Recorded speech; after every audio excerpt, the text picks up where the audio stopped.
Well, hello, ladies and gentlemen. Thank you for tuning in for another live edition of Kevin's Biblical Discussions. Please don't forget to like, share, and subscribe if you do enjoy the content. Tonight, I'm going to be talking with my friend CJ Cox, who is a 5-point Calvinist, and I strongly disagree with him, and I think this is a very important discussion. And as much as I disagree with him, and a lot of people that come to my channel also would disagree with him, I would ask that you please be respectful to each other in the comment section, in the side chat, to me, and also to my guest. Okay, I don't want people trying to, dogpile and beat up on CJ. Please be respectful to him. He's a human being. He has feelings just like the rest of us, okay? No one wants to be ganged up on all the time. All right, I don't care if he's a Calvinist or not. He's dead wrong, right? His position is absolute garbage. But he is a friend, and I still consider him a brother in Christ. So please treat him with some respect. I don't have anything future planned. I might do a Bible study next week, but we'll see. So I'm going to add our guest, and there is CJ. Welcome to the stream, CJ. Thank you for being here, man. Absolutely, and thank you for having me. Shalom to everybody in the live chat as well as to you. Appreciate the introduction. I really did mean what I said in the video about how did I put it? The friendships being strengthened by being blunt. So I appreciate that. It seems that you have taken that to heart, because it really is true, right? There's no reason why, if you actually are friends with people, there's no reason why you shouldn't be able to say exactly what you mean, unless it's malicious, of course, in which case you're not really being friendly. So, right. So yeah, no, I appreciate that, and yeah, happy to have you here. I see Kelby. What's up, Kelby? On to everybody else. My man, Kelby Quayo. Yes, sir. What is Christian soda? You mean Christian salt? Is that what it is? Like the salt of the earth kind of thing? I don't know. Anyway, I don't know. And then we got this guy next. This guy is weird. He's spamming about NDEs or something. I don't know. He actually posted on my video critiquing your video, and he was saying the same thing. He said near-death experiences falsify Calvinism, and when I asked him to prove it, he said, "Well, if somebody is told personally by God during an NDE," and I was like, "Oh, okay, so this is what we're dealing with." I mean, I just asked you to verify that, because I just don't buy the argument, and whatever. If he had some kind of experience that was very impactful to him, I'm not saying it wasn't necessarily a good thing or God or what have you. I'm just saying it's like me saying, I flew today, and then if you say, well, I don't believe you, it's like, well, you just gotta trust me, bro. So, well, right. I don't. So yeah. Anyway, so thank you for having me again. Sorry. Yeah. Hey, no worries, man. So the topic of tonight's discussion is, how can God be whole? I'm sorry, I'm an idiot. How can God be holy if determinism is true? And so that is the main thesis of tonight's discussion. But before we get into that, I was wondering, well, first of all, I wanted to say, I appreciate you watching the response video I did with Graham. And I know that, because you're not particularly a fan of Graham at the moment. But I hope it wasn't insufferable, because before we did the recording, I told him, I'm like, I appreciate you being here. I appreciate your fellowship. You're a good friend. I love Graham. We talk all the time. But I was like, you can't do the name calling, and you have to try to be respectful to CJ. Are you able to do that? And he's like, Kevin, I will try my best to just deal with the arguments. And so I hope it wasn't insufferable for you to watch. Well, I'll say this much. That definitely did come through, because he didn't use any of the name calling. And I think he even started it off with an apology. Yes. Kinda. I mean, it was not, I don't want to say kind of, because I don't want to diminish it. It was something that I've accused him of never doing, and he did it. So I want to give credit where credit is due. He said, I'm sure I've gone overboard, and I'm sorry about that. And so I did. I actually thought that was pretty cool, because I wasn't lying when I said I'd never seen Graham do that. If he had done it before, I just didn't know about it. And now I've seen it, and I could never say again I haven't seen it. So, Graham, if you're listening, that was cool of you. I appreciate that. Yes, and sir. For the record, I can get particularly nasty myself. So I will say likewise. I'm sorry about that. Well, so can I. It just takes more to set me off, but when I get going, it's bad, man. Well, and that's only happened a few times online, and I'm very ashamed of when it has happened. It hasn't happened on my channel, but it's happened on other channels, and it's not good. I don't like that. Yeah, and I hear that because, like, I remember once it was actually in a back and forth with Graham where I started basically trolling, and the only thing of substance I did say was insulting, and beyond that, it was just a bunch of trolling. And the whole idea was in my own head, it was like, okay, well, I feel like you're getting X level of nasty with me, so now I got to one up whatever it is that you're doing and make sure that I'm the more abrasive human, just to prove that I can. And that's obviously not a very Christian way to go about things.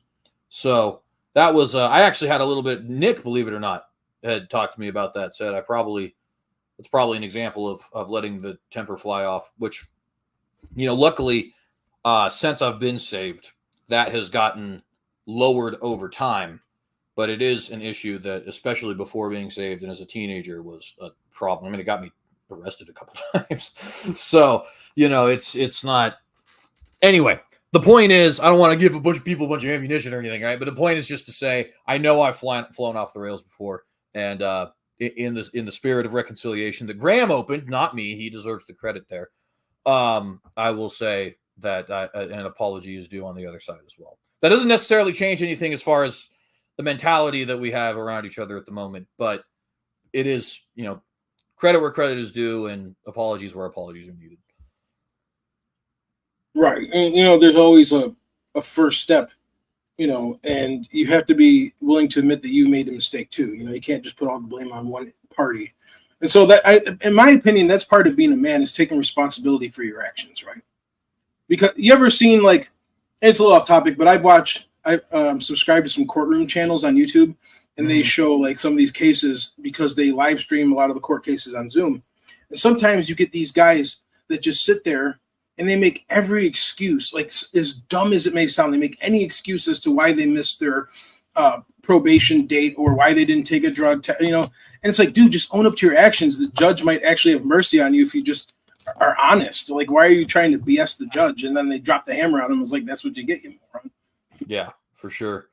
Actually, I was just mentioning while we're on this, because I know we're going to jump to the actual topic here in a moment. Yes. Like I said, I wasn't just a rambunctious or rebellious teenager. I was a criminal teenager. And that was one of the very first things, because I actually got saved in juvie. And that was one of the very first things that I, as a result of that, started to do is, realize, like, hey, I'm actually legitimately in the wrong here. Like, I was caught for doing. Now, to be fair, in the particular court case that I'm speaking of, the actual crime in question was marijuana charge, and I still kind of believe that the marijuana charges shouldn't result in like incarceration. Actually, that's a whole topic into of itself, but it just doesn't really make a lot of sense to me. But I was a kid, and even if it's legal as a kid, it's still not legal for you. And even if you think it should be legal, or you think it should be decriminalized, or you think it maybe should be illegal but not result in whatever your opinions is, the fact is it wasn't, and it broke the law. You know what I mean? So, like, you can sit there and try to make a political point with the judge, but that's not really what he's interested in. He's interested in if you broke the law, and the fact is I did. That was one of those things where it's like, hey, man, I did do it. Whatever you feel is necessary is what I'm going to get, and according to the laws of the state of Idaho, I deserve it. So, I'm not going to fight any of this way. And he said, okay, I like that. I'm going to go ahead and give you a second chance here, which ended up being like 2 years of probation. It was still pretty bad, but it wasn't, spending 6 months in juvie. So, yeah. Anyways, we're way off topic, but I'm done with my anecdotes, I swear. No worries.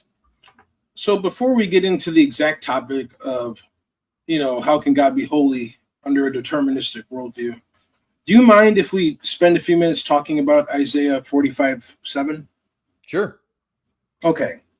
So I want to just read the verse for the chat, and then I actually want to show you some Calvinistic sources that would agree with my understanding of it. And I'm hoping that once you see this, it will encourage you to change your mind on the verse. So let me share the screen and put the verse up first of all. All right.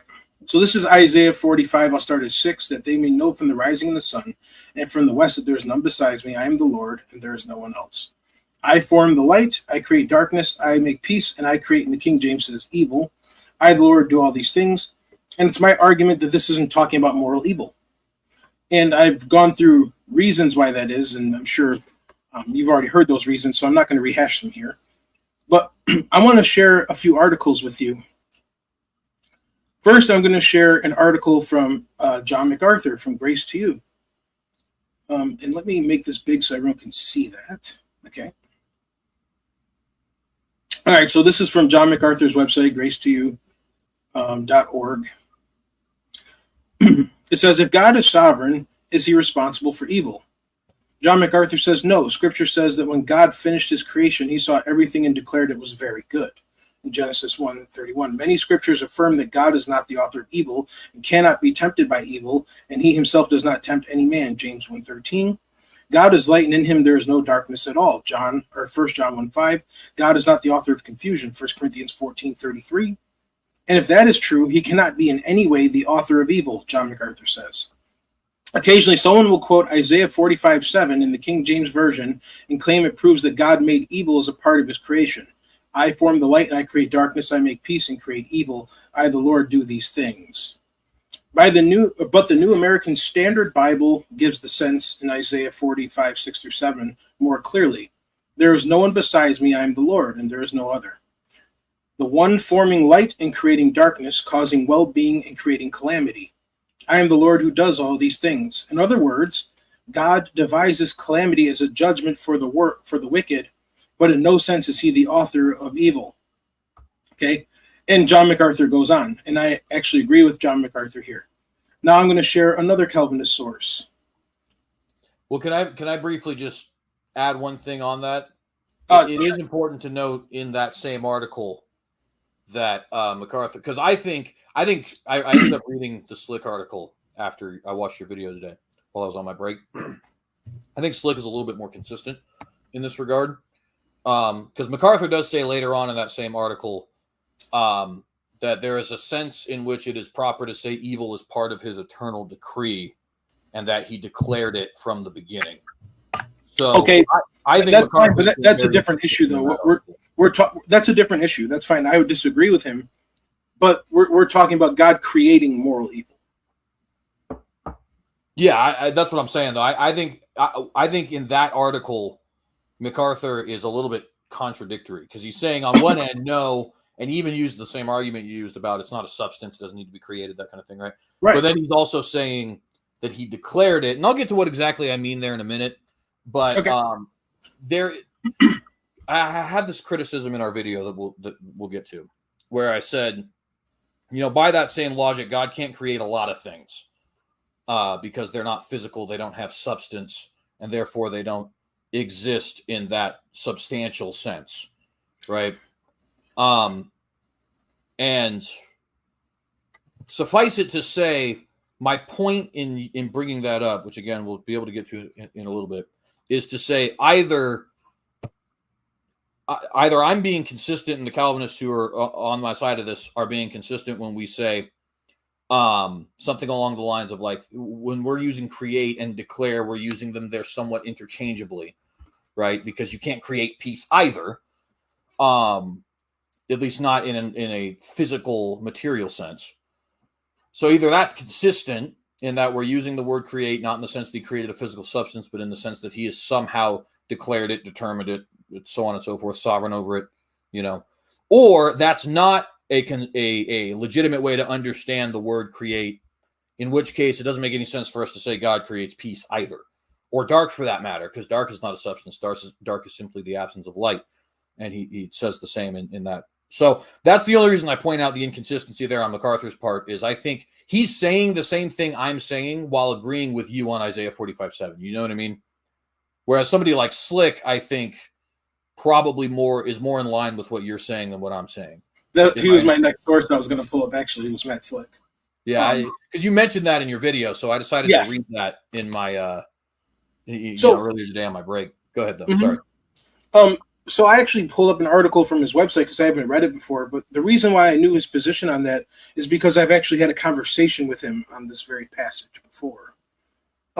Because, dealing with people like Nicholas, where Nicholas was saying, yes, God creates evil. And I was asking Matt Slick about this, is like, is this what you Reformed people actually believe? And Matt Slick said, absolutely not.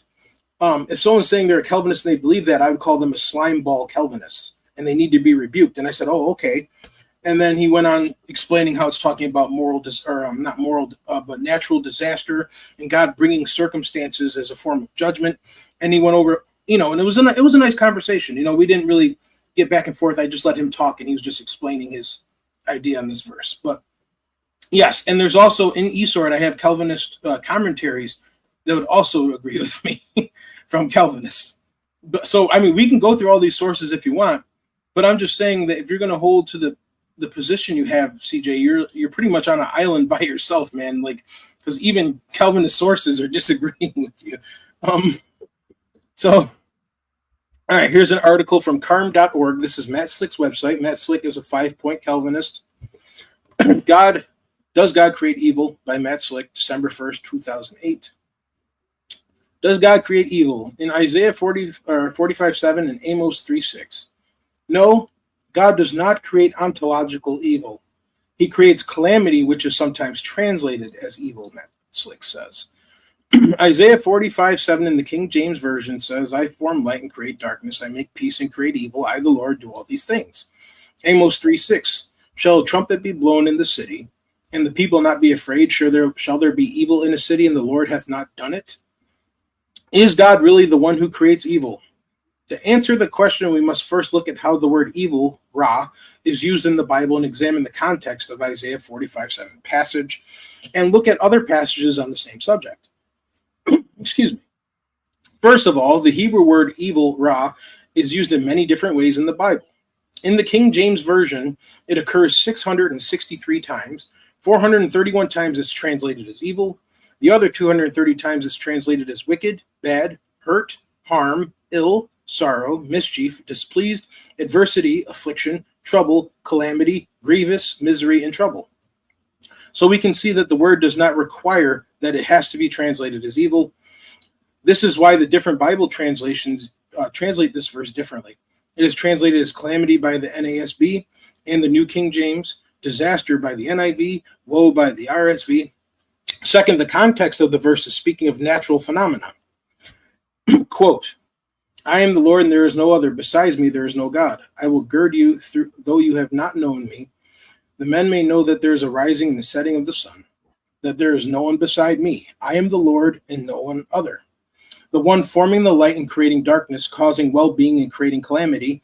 I am the Lord who does these things. Isaiah 45:5-7.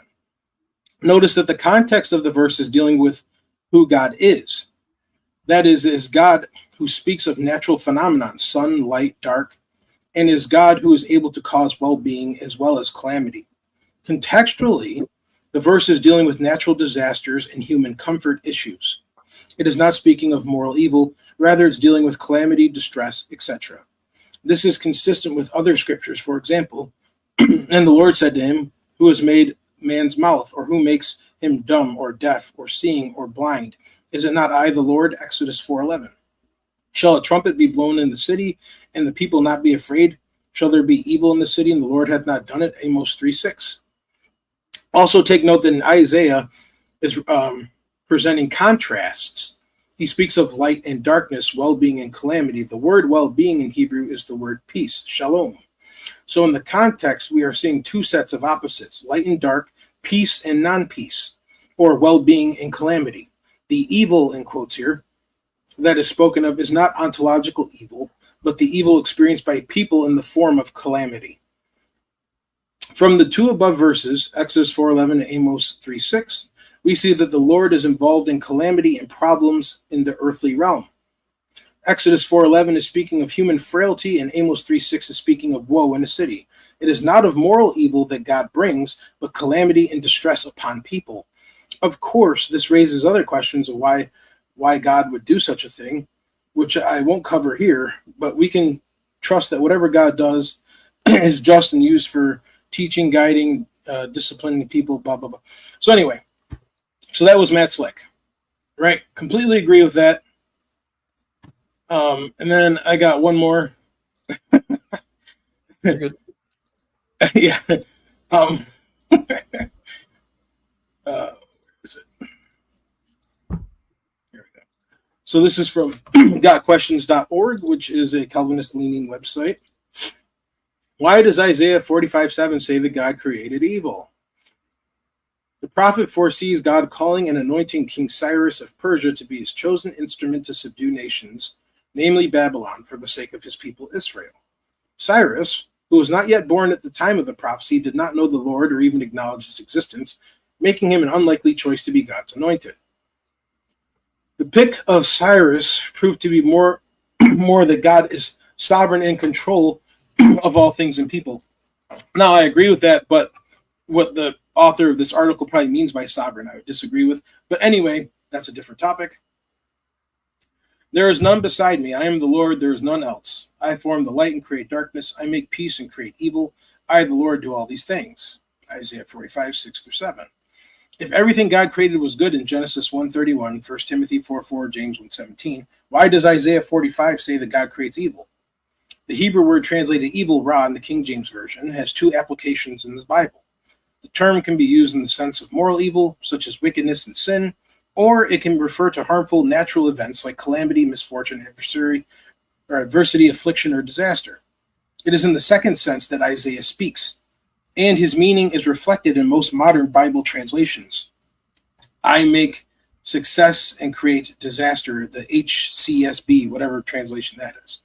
I make well-being and create calamity, the ESV. I send good times and bad times, New Living Translation. God does not create moral evil. For one thing, moral evil is not a thing to be made, but a choice or intent, contrary to God's good purposes. Right, I agree. His holy character and his law. Moral evil does not conform to God and his will. God is good, holy, and loving. Therefore, his plans and purpose are good, holy, and loving.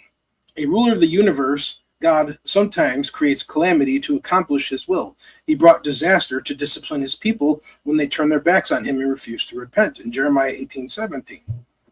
And he promised to bring calamity to Babylon through Cyrus for the sake of his chosen people to restore them to their homeland and rebuild the ruined cities. As the sovereign king over all the earthly kings, God can make light or darkness and create peace or calamity. He can use Cyrus as his agent of redemption and peace for Israel as the bringer of calamity upon Babylon. God moved beyond the boundaries of Israel, selecting. Well, you get the sense here, okay? I'm not going to read the rest of it, but he's essentially agreeing with me. It's so moral evil is not something that has to be created. It's just a decision. It's a choice to do opposite of what God wants. Okay, so CJ, if it is necessary, I will also go to commentaries from Calvinists that I have in eSword if you need further demonstration, because in your video you said that all Calvinists would agree with me on this point, and I'm showing you that every Calvinist I can find would disagree with you on this point. So is what I've shown you good enough to convince you otherwise to change your mind on this, not on Calvinism as a whole, but on this point that God creates moral evil? Well, let me point out a couple things. So first off, I will acknowledge that when I had said there, as far as the every Calvinist comment, that is false. There are a couple who were in mind, but nevertheless, as you know, you brought up the Slick, and I read that one. When I read that one, that's also when I read the John MacArthur. So a few of those did come up today, and I definitely misspoke. Not misspoke in the sense that I meant something else, but that was a incorrect thing to say, is what I'm trying to say. So I'll acknowledge that out the gate. With that being said, I think there's a couple of problems here still. And I still think that the view that I'm trying to lay forward is the correct one for a couple of reasons. So number one, when we are discussing this, like I said earlier, you say, you know, and a couple of these articles said the same, God doesn't need to create moral evil because it's not a thing. And I think that misunderstands at least what I, and probably what, even if they don't use Isaiah 45:7, it is true that all Calvinists agree God has determined all evil, right? That's but that's a side issue, though. But let me tell you why I think it's important in this regard. Because the declaration, the determining, the predestining, all that other kind of stuff, right? How do I want to word this? So, well, here, I know exactly how I can word it. We'll use the inverse, right? What does it mean to say God creates peace, do you think? Because peace isn't a substance either, right? It doesn't have physical existence in that regard. It's not a material. So in what way can it be said that God creates peace? I think it means that he brings peace. Exactly. Or you could use that another way and say he determines, decrees, he enacts, maybe you could say, peace, right? And this is why I said John MacArthur, I think, is being inconsistent here, because if that's true of peace, which is the other non-substance thing here, then the very same thing Calvinists are claiming about evil, right? It's not that God is somehow creating this thing that has physical substance and atoms and a pH level and all this other kind of stuff, right? We're saying that God has brought it about deliberately, right? Because in some way it fulfills his holy purposes. And if we've granted that as an argument, if it's true that God can create evil in that sense, which is the self-same sense he creates peace, then all of those arguments all of a sudden fall apart. Because you now are no longer using the word create in that strictly literal sense, which I don't think, at least I don't know this for a fact, but any of the Calvinists who use Isaiah 45:7, I would be shocked if they believe God created evil in a substantive sense, right? So that's the first point I would want to point out there is I think if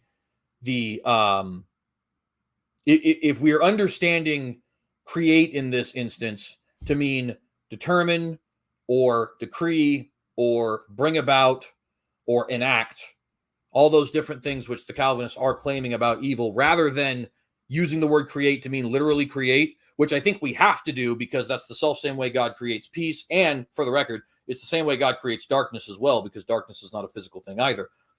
Then I don't think any of those arguments end up working if that can be granted. The second problem, and I'll go ahead and quote a different commentary, one from the one whose name is attached to Calvinism, John Calvin. And he says something that I think you might initially think agrees with you, but as we continue to go forward, you can see very quickly that it in fact does not, right? So he says, he describes metaphorically not only peace and war, but adverse and prosperous events of any kind, and he extends the word peace, according to the custom of Hebrew writers, to all success and prosperity. This is made abundantly clear by the contrast, for he contrasts peace not only with war, but adverse events of every sort. Now, this is the part that I think it would, if we don't listen to the full context, you might think this is agreeing with somebody who is not a Calvinist over and against myself, or maybe even some of these other Calvinists, right? He says, fanatics torture this word evil as if God were the author of evil, that is, of sin, but it is very obvious how ridiculously they abuse the passage of the prophet. This is sufficiently explained by the contrast, the parts of which we must agree with each other, for he contrasts peace with evil, that is, with afflictions, wars, and other adverse occurrences. If he contrasted righteousness with evil, there would be plausibility in their reasoning, but this is a manifest contrast of things that are opposite to each other. Consequently, we ought not to reject the ordinary distinction that God is the author of the evil of punishment, but not of the evil of guilt. But the sophists, now this is where I say it's important to get the whole context, but the sophists are wrong in their exposition also.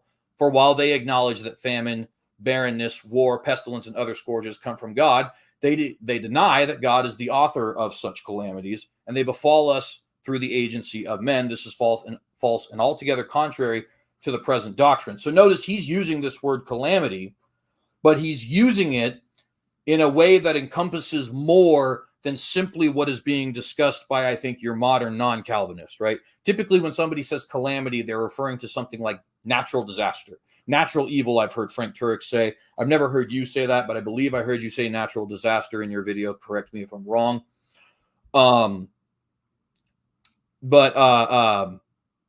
way Calvin uses it is he's saying adverse events of any sort. And he says, when we say he's not the author of sin, we're saying he's not the author of evil in the sense that he's guilty, that he's responsible, right?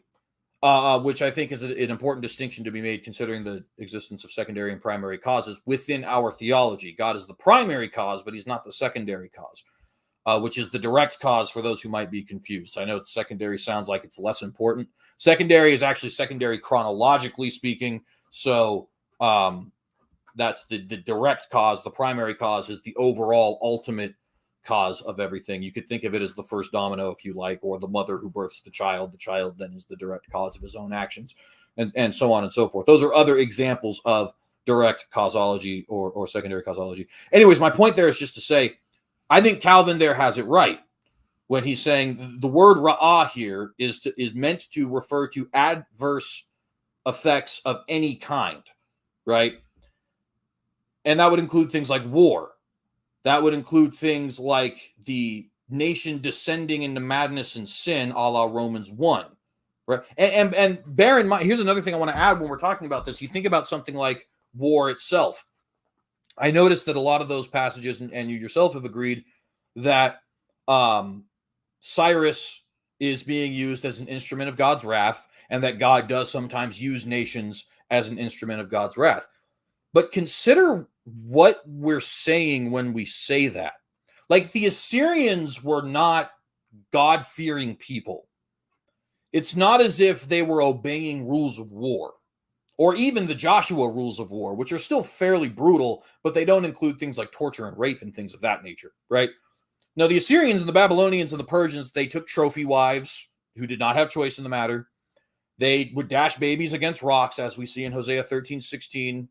They would rip pregnant women open and make men eat their own feces. And this is all laid out very clearly, not only in the Bible, but in the historical record. So if we're already going that far to say, okay, yeah, God has created, in whatever sense Isaiah is laying it out, that those brutal, heinous, clearly sinful actions of war, as well as other such calamities, then I don't actually understand what we're debating about. You know what I mean? Like, it's almost like, oh, no, it's cool if God determines evil so long as the people he determines it against are themselves being wicked and therefore judged. And I find that to be very bizarre, to be honest with you. I think it's weird that if I were to go assault some woman right now, that would be considered bad, and no, God can't determine that. But if I assaulted some woman and it was revealed that was God's judgment against her, all of the sudden God's out off the hook for determining that because of the judgment, right? Like, I still assaulted a woman. I was still in sin for doing it, regardless of whether or not I was fulfilling a judgment on God's part, or if I was just doing it because I had my own free will and I decided to do so, right? So I think there's a couple things there that are being missed. I think the word ra'ah in the Hebrew is deliberately broad, by which I mean it can refer to virtually any sort of, like Calvin says, virtually any sort of adverse effect one can think of, which is not only limited to natural disaster, but would include war, would include the kinds of things that happen in a Romans 1 society, would include tyrants, you know, who go out and torture their own people and stuff like that, and so on and so forth. Okay. So my response, CJ, is there is no issue. Right? God is an infinite, all-powerful, all-knowing being. Now, you watched the video. You saw the example I gave in the video of a burglar, a hypothetical burglar that lives in the area. And I have a possession in my house that he's covetous over, that he wants. God had been dealing with this man, trying to bring him to repentance on this issue of covetousness and thief for 10 years. He's not listening. So as a form of judgment, God makes a way so it's possible for him to get in my house. And when he comes in my house, I blow his knee off with a shotgun. Now, did God have to determine that I would blow his knee off with a shotgun, or is it that God knew that's what I would do if he came into my house? And so God set up circumstances in a way that allowed for this to play out. So God didn't have to force my hand to pull out a shotgun and blow his knee off. He knew in advance that if this were to happen, this circumstance, if some stranger were to come into my home, this is how I would respond. And so if you want to use the word determined, if you will, that's how God set this up. Okay? So God's not responsible for the man's theft. Because it didn't originate with God, God's been dealing with him to repent, he's refusing. So as a form of judgment, God's like, okay, you want to keep stealing? Go ahead. Go into the house. And I'm going to blow his kneecap off. God didn't determine for me to pick up the gun. God didn't put the thought in my head to blow off his knee. God didn't put the thought in the other guy's head to go out and steal. Okay, and the same thing works with biblical examples. God. Sorry, I thought you were going to go ahead. So, like you were talking about the judgment, where a group of people would come against Israel because they weren't following God, they weren't listening. God did not have to determine their choices to rape, pillage, and kill. God knew that if they were given the chance, that's what they would do. So what God did is he removed the restraint that was preventing it and just allowed them to act on how they would do anyway, as a form of judgment. So God wasn't the author of their evil. He allowed it to happen as a form of judgment.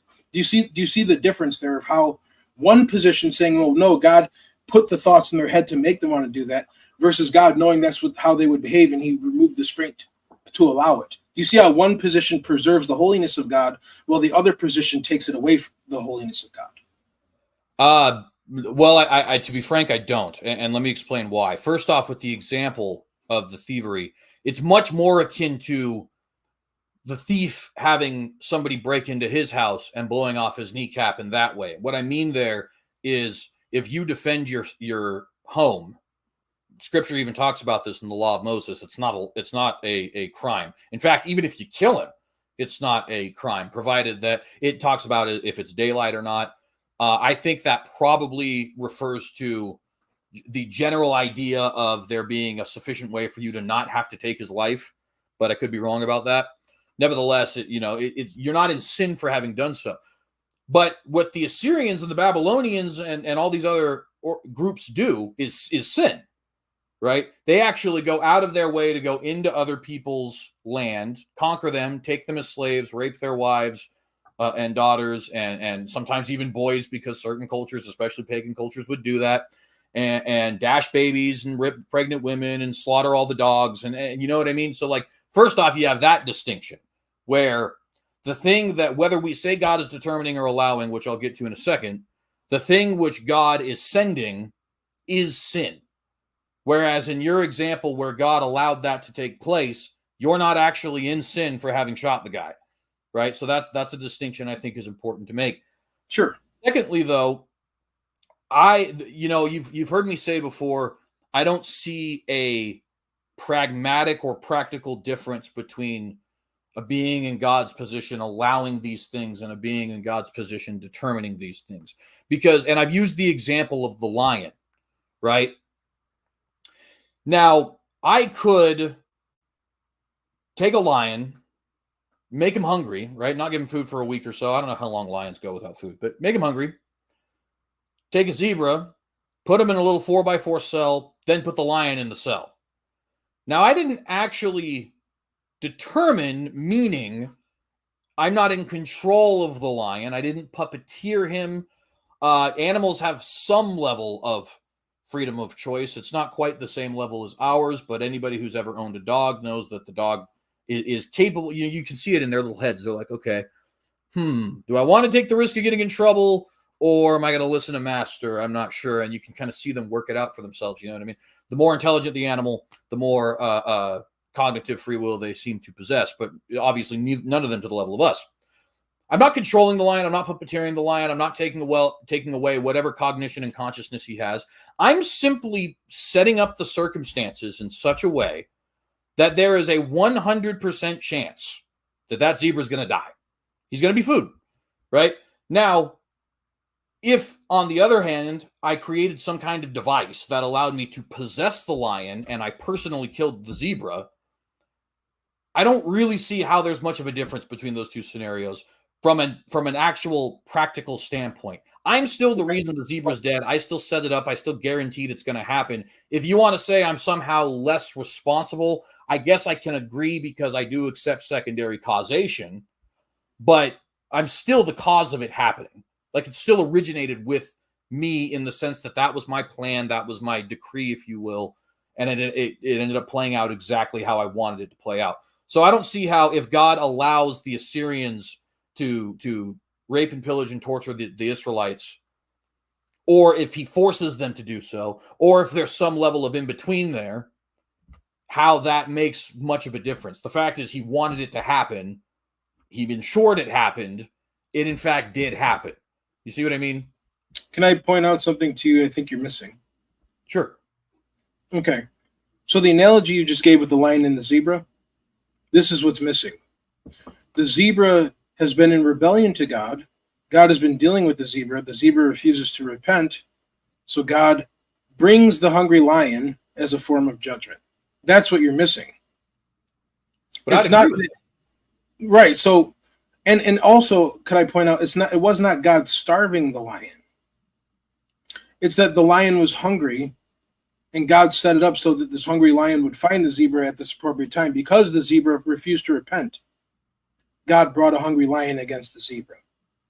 Had the zebra repented, God would have prevented the lion from finding the zebra. That's what you're missing, is that God is just and holy. He's not capricious. Right, but I think the interesting thing about that argument, my friend, is that's our argument. And what I mean by that is that's precisely what the Calvinist is always saying when we say, look, God has holy purposes for doing what he does, right? I agree that the Israelites are in sin here. I agree God is just in doing what he does. I'm simply pointing out we all have to accept, even if we're not Calvinists, even if we don't take a full-blown deterministic worldview, we all have to accept at the basic level, God absolutely determines some evil things and uses them for his holy purposes. And you pointed out well, you're not starving the lion. Well, consider this for a moment, and we'll ditch the lion and go back to Assyria itself so that we don't have to speak in metaphors. Not that I have a problem with the metaphor. I brought it up, obviously, but just to make it more poignant. What if it was that when Israel rebelled, Assyria was weak? Right? Like, so for example, when Jonah had gone to Nineveh, what if 10 years after that, Israel got rebellious? It wasn't until 40 years after that, if our biblical chronology is correct, that Assyria got militarily strong again. And then 30 years comes around and they're repentant again, right? So like God has to set that up, at least in such a way where the lion can't have food. Otherwise God, quote unquote, can't do what he's doing. Give you another great example, right? What if Assyria was not focused on that area of the world at the time? Like hypothetically, let's say that Hitler never declares war on the United States. Well, then the United States never goes to war with Hitler. We only go to war with Japan. You see what I mean? God hasn't ensured, now whether or not God ensured that, you might disagree on that, but nevertheless, you see the example. God hasn't ensured that there's war between those two. Therefore, we can't judge Germany because Germany made a different decision. And frankly, had it just been Russia and Britain versus Germany, Germany probably would have at least fought into a stalemate. Very same thing could happen here. What if Assyria is caught up trying to conquer the Arabian Peninsula? We know they wanted to. What if they're caught up trying to conquer Persia? We know that it was possible, right? They certainly had their eyes on Egypt. They attacked Egypt numerous times. So God has to set this up in such a way that Israel's rebellion is happening at the same time that Assyria can attack, wants to attack, and is not preoccupied with other things, is not currently holy at the moment. You see what I mean? Like, he's clearly got to be playing the cards here so that everybody gets the cards he wants. Otherwise, none of this works even on a conceptual level.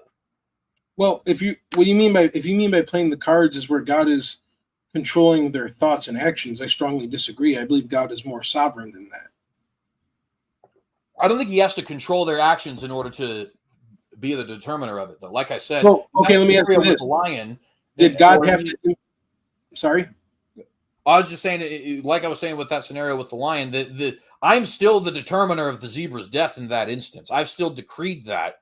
I've still had complete meticulous control over that. But that was calamity. Guaranteed the result, but I didn't actually control the lion's thought. Yeah, God, he brought judgment. That's calamity. That's judgment. That's not moral evil. But the calamity is moral evil, though, right? The way they're doing it is by enacting moral evil. Right. No, I'm not necessarily disagreeing. I'm just saying that God is not the author of moral evil. He Right, can we allow agree. moral evil to occur or bring the moral evil through another agent as a form of judgment, but the moral evil itself did not originate from God. He's Right. separate. Sorry, I think I keep getting a little bit too excited here. But that's the point, is we, on the Calvinist side, at least most of us, I don't know, I can't speak for everybody, right? I figured that out today. Yeah, thank you. We tend to agree with that, right? The majority of Calvinists that I know, right, would agree with exactly that logic. God doesn't have to meticulously control in that sense in order to meticulously have his hand in everything and determine exactly that. And let me give you a quote, and I want to know if you agree with it. This will be a good way to split this hair that me and you are currently on, because there's a lot of agreement between us right now. R.C. Sproul famously said, so in light of what was been shown, though, where in Isaiah 45 it's contrasted from peace to not peace, do you see how, at least within the context of this one verse, it's not talking about moral evil? Can you see that? I would say strictly. I'll give you that. It is not strictly talking about moral evil, but I think moral evil is entailed. I would go with what Calvin said when he said it's adverse effects of any kind, which would be including but not limited to war, corruption, tyranny, things of that nature. But of course, could also mean natural disaster, famine, lack of prosperity, and so on. Would you agree that in the immediate context of Isaiah 45, all it's talking about is the calamities that God has created or brings forth? So that it's, in this passage specifically, it's not talking about moral evil. Like, for example, it's not talking about a lie. It's not talking about murder. It's not talking about blasphemy. It's not talking about idolatry. Those things, God isn't creating that. It's talking about some form of natural disaster that God is bringing forth. Yeah, see, I wouldn't limit it just to natural disaster. Like I said, I think Calvin has it right when he says it is adverse effects of any kind. I think the immediate context of judgment there, which comes after, not before, right, is a war, which is obviously not a natural disaster. CJ, let me ask you this, because I want to show you how illogical you're being on this thought here. What is a lie? Can you tell me what is it? What is a lie? Can you tell me? Let's start there. What is a lie? A lie is the opposite of the truth, I guess. A deliberate attempt to obscure the truth, I think is what the dictionary defines it as. But okay, and where does a lie occur or originate? Is it a thought first and then you act on it? Yeah, I guess it'd have to be, right. Everything you do is a thought at first, and then it becomes a thought expressed. Okay, so if let's say I did something bad, and someone caught me, and then instead of fessing up to what I've done, I lie and say, well, I didn't do that. Do you see how a lie isn't something that needs to be created? It's a thought, right? It's me rebelling, right? It's me doing opposite of what God said. It's not something that needs to be created. It's not made of atoms. It doesn't have substance to it. You know what I'm saying? It's just a thought, and I'm acting on an evil thought. So, right, but that returns us to our previous issue, right? Let's just stick with. I was bringing up the peace example. Let's just stick with what you're trying to replace it with. Calamity is not a substance either, right? Adversity or misery or whichever word we'd like to use, even natural disaster doesn't necessarily have to be a substance, right? Famine is not a substance. A hurricane is, but famine is not a actually substance. Technically it is. So if like, let's say the famine is a food shortage due to like extreme heat, the sun scorching the land, that is actual substance, because it's light particles, heat waves. Those are things that exist in reality that have an effect on other things in reality. Wouldn't that apply to the lie? Like the mind that concocts the lie and the tongue which speaks it are just as physical, but the concept itself, the lie, is... So a lie exists in the fact that it exists in your memory or like in your thoughts, but it's not something that's It's not physical. It's not tangible, right? Yeah. Yeah. So, but that's exactly my point, right? So when we talk about a famine, the concept of war, adversity is a general thing, calamity is a general thing. These are not substances that need creation in the same sense. And this is the reason why That's exactly my point. It doesn't need to be created. Right. But the verse says God creates them. Right, which is why my argument is it's not referring to moral evil. But you just said that it can't refer to calamity either, because right? You just agreed with me that calamity is not a physical substance either, and therefore it doesn't need to be created. Calamity in the exact context of the passage, it's talking about natural disasters. Well, the exact context of the passage is talking about warfare. Actually, Cyrus is going out and attacking these nations, right? Okay. So what brought forth this war? I guess it depends on what perspective you're speaking of. Cyrus was just looking to conquer nations, right? So it wasn't something that had no tangibility, right? There's a reason why they're going to this war, and then the war, the thought to engage in a physical war occurred in the mind because of things that happen in reality, right? So let me. I think we gotta try and follow this in a very, and don't take this the wrong way. I'm not saying that you're slow or anything like that, but I think we need to follow it slowly, because I think if you realize what I'm saying, you'll realize that you actually just said my argument, the one you just said, right? So we have two events, right? We have a lie and we have a war. Okay. Now, in both instances, we are speaking about something that is not necessarily in and of itself tangible. War is a concept. You can be at war and never actually go to war. It's happened. Ireland and Denmark, I believe, Iceland and Denmark were at war for like 100 years. Nobody ever died. Nobody ever fought anybody. You know what I mean? It wasn't a war. Declared concept. They were at declared war and they never did anything about it. You know I disagree, though. Then that's not a war. It's just a proclamation that there's going to be a war, but the war never happened. In order for there to actually be a war, there has to be two fighting parties. But you can even ask yourself what concept, like we talk about trade wars. We can talk about wars of the mind, a debate, or a that's a different kind of war, though. Right? But this is my point, right? So the war itself is merely conceptual. It's an idea. War doesn't have physical substance. War is an idea about two nations attacking each other, or two persons attacking each other, or two ideas attacking each other. Much like a lie. A lie is an idea. It's a concept, right? Now, both of these are being mere concepts, being things that don't have tangible. You can't find the war atom. You can't find the lie atom, right? Both of these have physical results, and both of them originate from physical persons. You can take it a step further. Both of them are both part of the cause portion of the cause and effect, and part of the effect portion of the cause and effect. What do I mean by that? Well, something caused you to lie, and your lie has an effect. Something caused you to go to war, and your war has an effect, right? So in both instances, we have two somewhat nebulous concepts open to interpretation, which can and do ultimately result from physical things and have physical consequences, but which they themselves are not physical. They're not tangible. They're not, excuse me. Like I said, there's no war atom. There's no lie atom, right?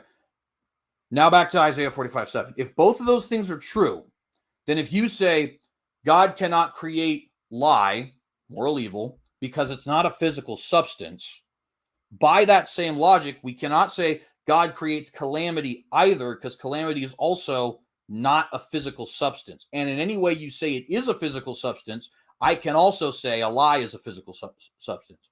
You can say it originates with a physical person, but so does any sort of human-based calamity.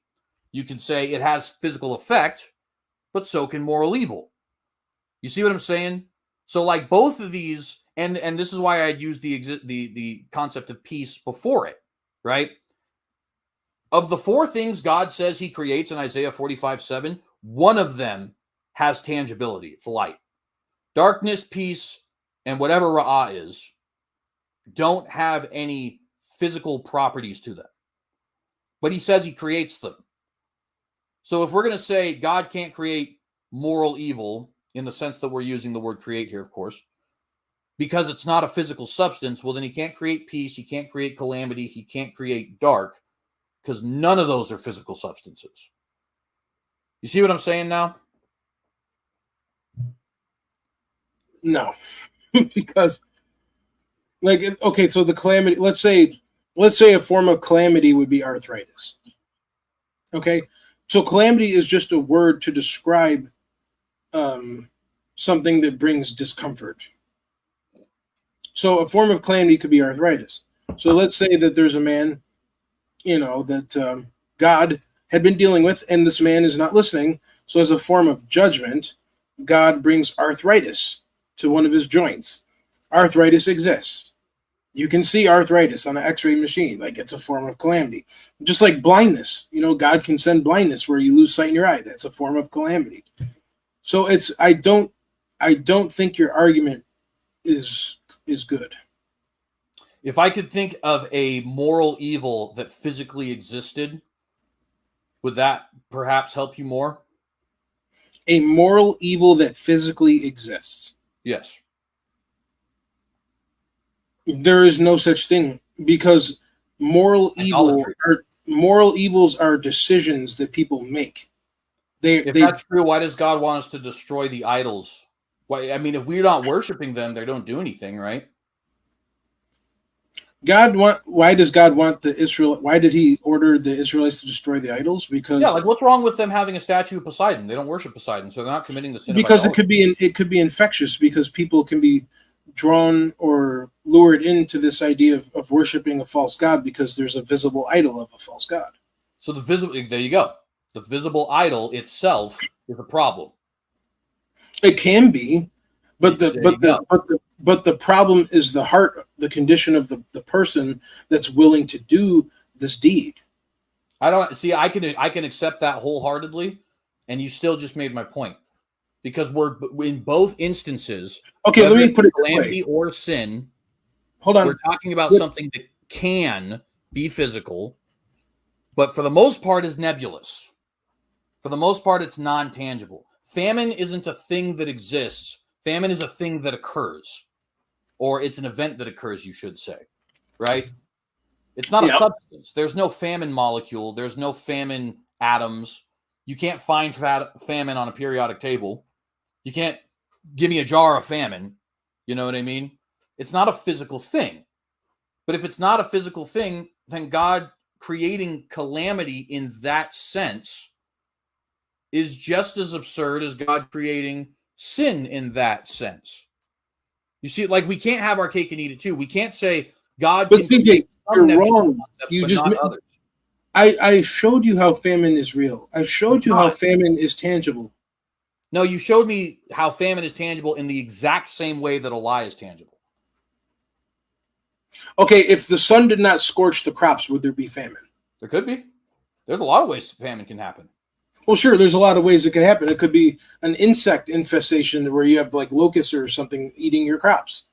But again, that's something that had to be created. The bug had to be created in order to eat the crops. So now is it fair to say your underlying logic there is the famine would not happen unless something physical occurred? Is that your argument? Correct. Okay. How do you have a lie without a physical mind to lie? Because the mind is not physical, it's spiritual. Well, first off, that's an open concept in and of itself. A lot of people would disagree with that. Well, the brain is physical, and I believe the mind, which is your soul, processes your thoughts and things through the physical brain. But the mind itself is not material, it's spiritual. Yeah, again, so that's an open debate. I won't get into that because there's no point, and me and you might end up kind of agreeing in a way. But let's do a different example then, because I don't think we'll get anywhere with the lie. How does one murder without physicality? How's that possible? How does one murder without physicality? Yeah, murder is caused by a physical being. A physical being must go physically murder somebody. Right. So, murder, famine. You see what I'm saying? You just said, since the famine is created by a physical being, it can be created in the sense of Isaiah 45:7. Murder not only can be created by a physical being, that's the only way it is created.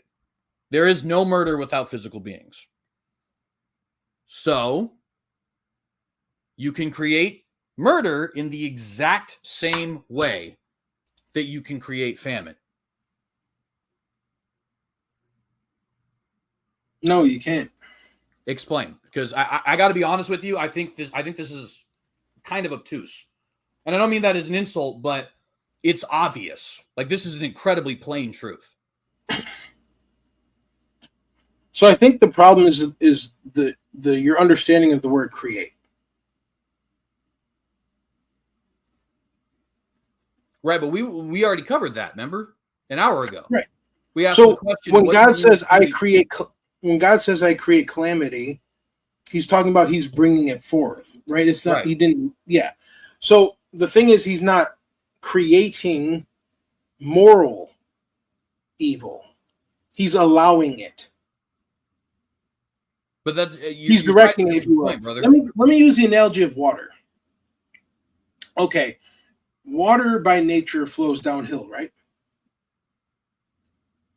Yeah. Now, if I took a shovel and I were to dig a trench so that I can direct the water where I want it to go to make a stream, I'm naturally still letting the water flow, but I'm guiding how it flows by this trench I've dug, right?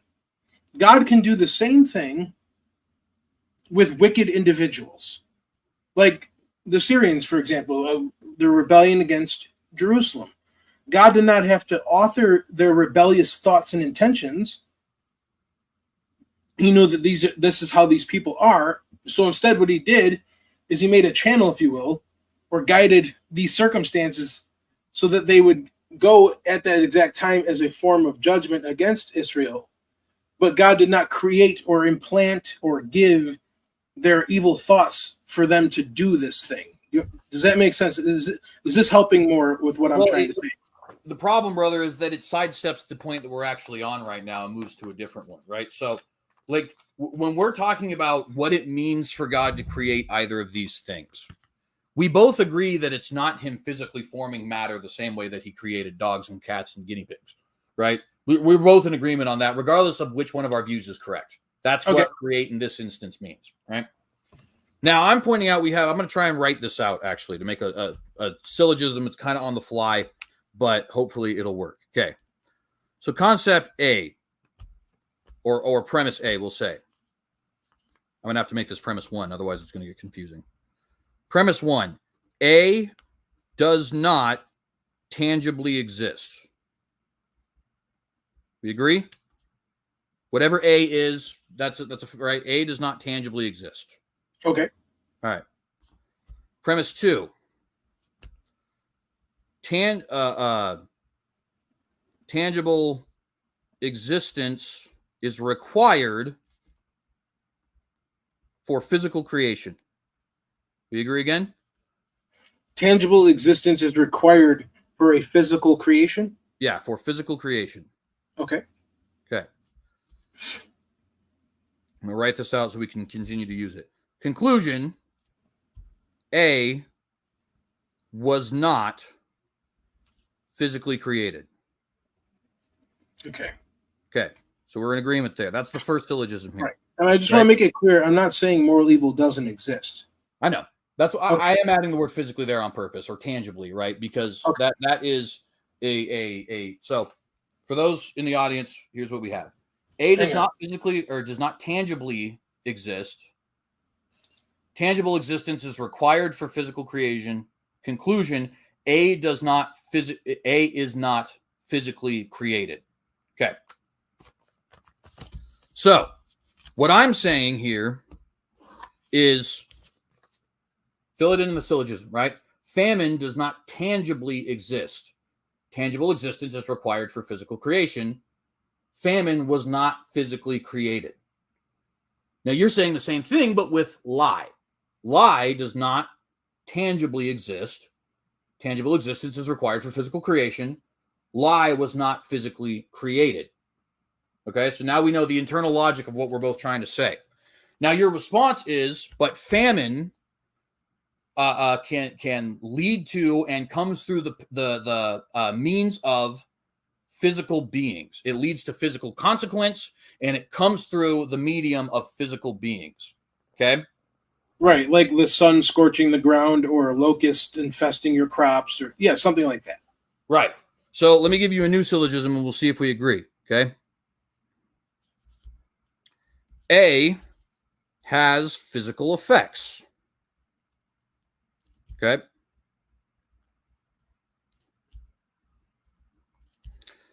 Premise 2, physical effects are tangible. Now tell me if you disagree with any of these. A has physical effects. A has physical effects. 2, physical effects are tangible. Physical effects are tangible. So, like, you mean physical effects can be seen or made known? They have a concrete nature about them. They're not concepts. Right. Okay. A has physical effects. Physical effects are tangible.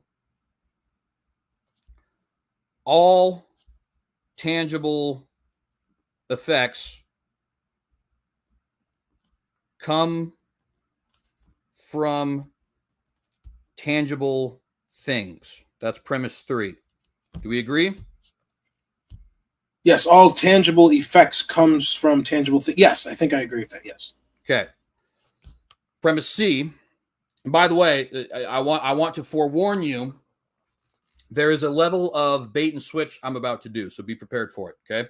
It's on purpose, though. It's not deceptive. That's why I'm. Are you trying to cheat? Are you trying to deceive me, CJ? A little bit. I mean, it's not really deceptive, but I'm trying to reel you in. Okay. A has physical effects. Physical effects are tangible. All tangible effects come from tangible things. Conclusion: A is tangible. Now, without filling in the blanks, do you think you agree with that? A has physical effects. Physical effects are tangible. All tangible effects come from tangible things. Conclusion: A is tangible. Do we agree? I think so. Okay. Now let me fill in the blanks here and show you that the second syllogism doesn't work. And by the way, I'm glad you agreed, because I think this is going to help us establish why I think this is a faulty line of argumentation. Okay. Love has physical effects. Physical effects are tangible. All tangible effects come from tangible things. Conclusion: love is tangible. Yes, love doesn't work. Well, that's a bad example, because the Bible says God is love, and God actually tangibly exists. Okay, well then let's use a different one. I think that that is reading a little bit too much into metaphor, but I want to get away from the arguing of pedantics, so let's use a different example. Hate has physical effects. Physical effects are tangible. All tangible effects come from tangible things. Hate is tangible. Well, here's the problem with that. The hate itself is not tangible. It's you acting on the hate that is tangible. There you go. Exactly. See, the second syllogism is wrong. Right? Hate itself is not tangible. It has tangible impact, but it isn't tangible, which means premise 3 here, all tangible effects come from tangible things, is wrong. Right? Premise 3 here is not correct.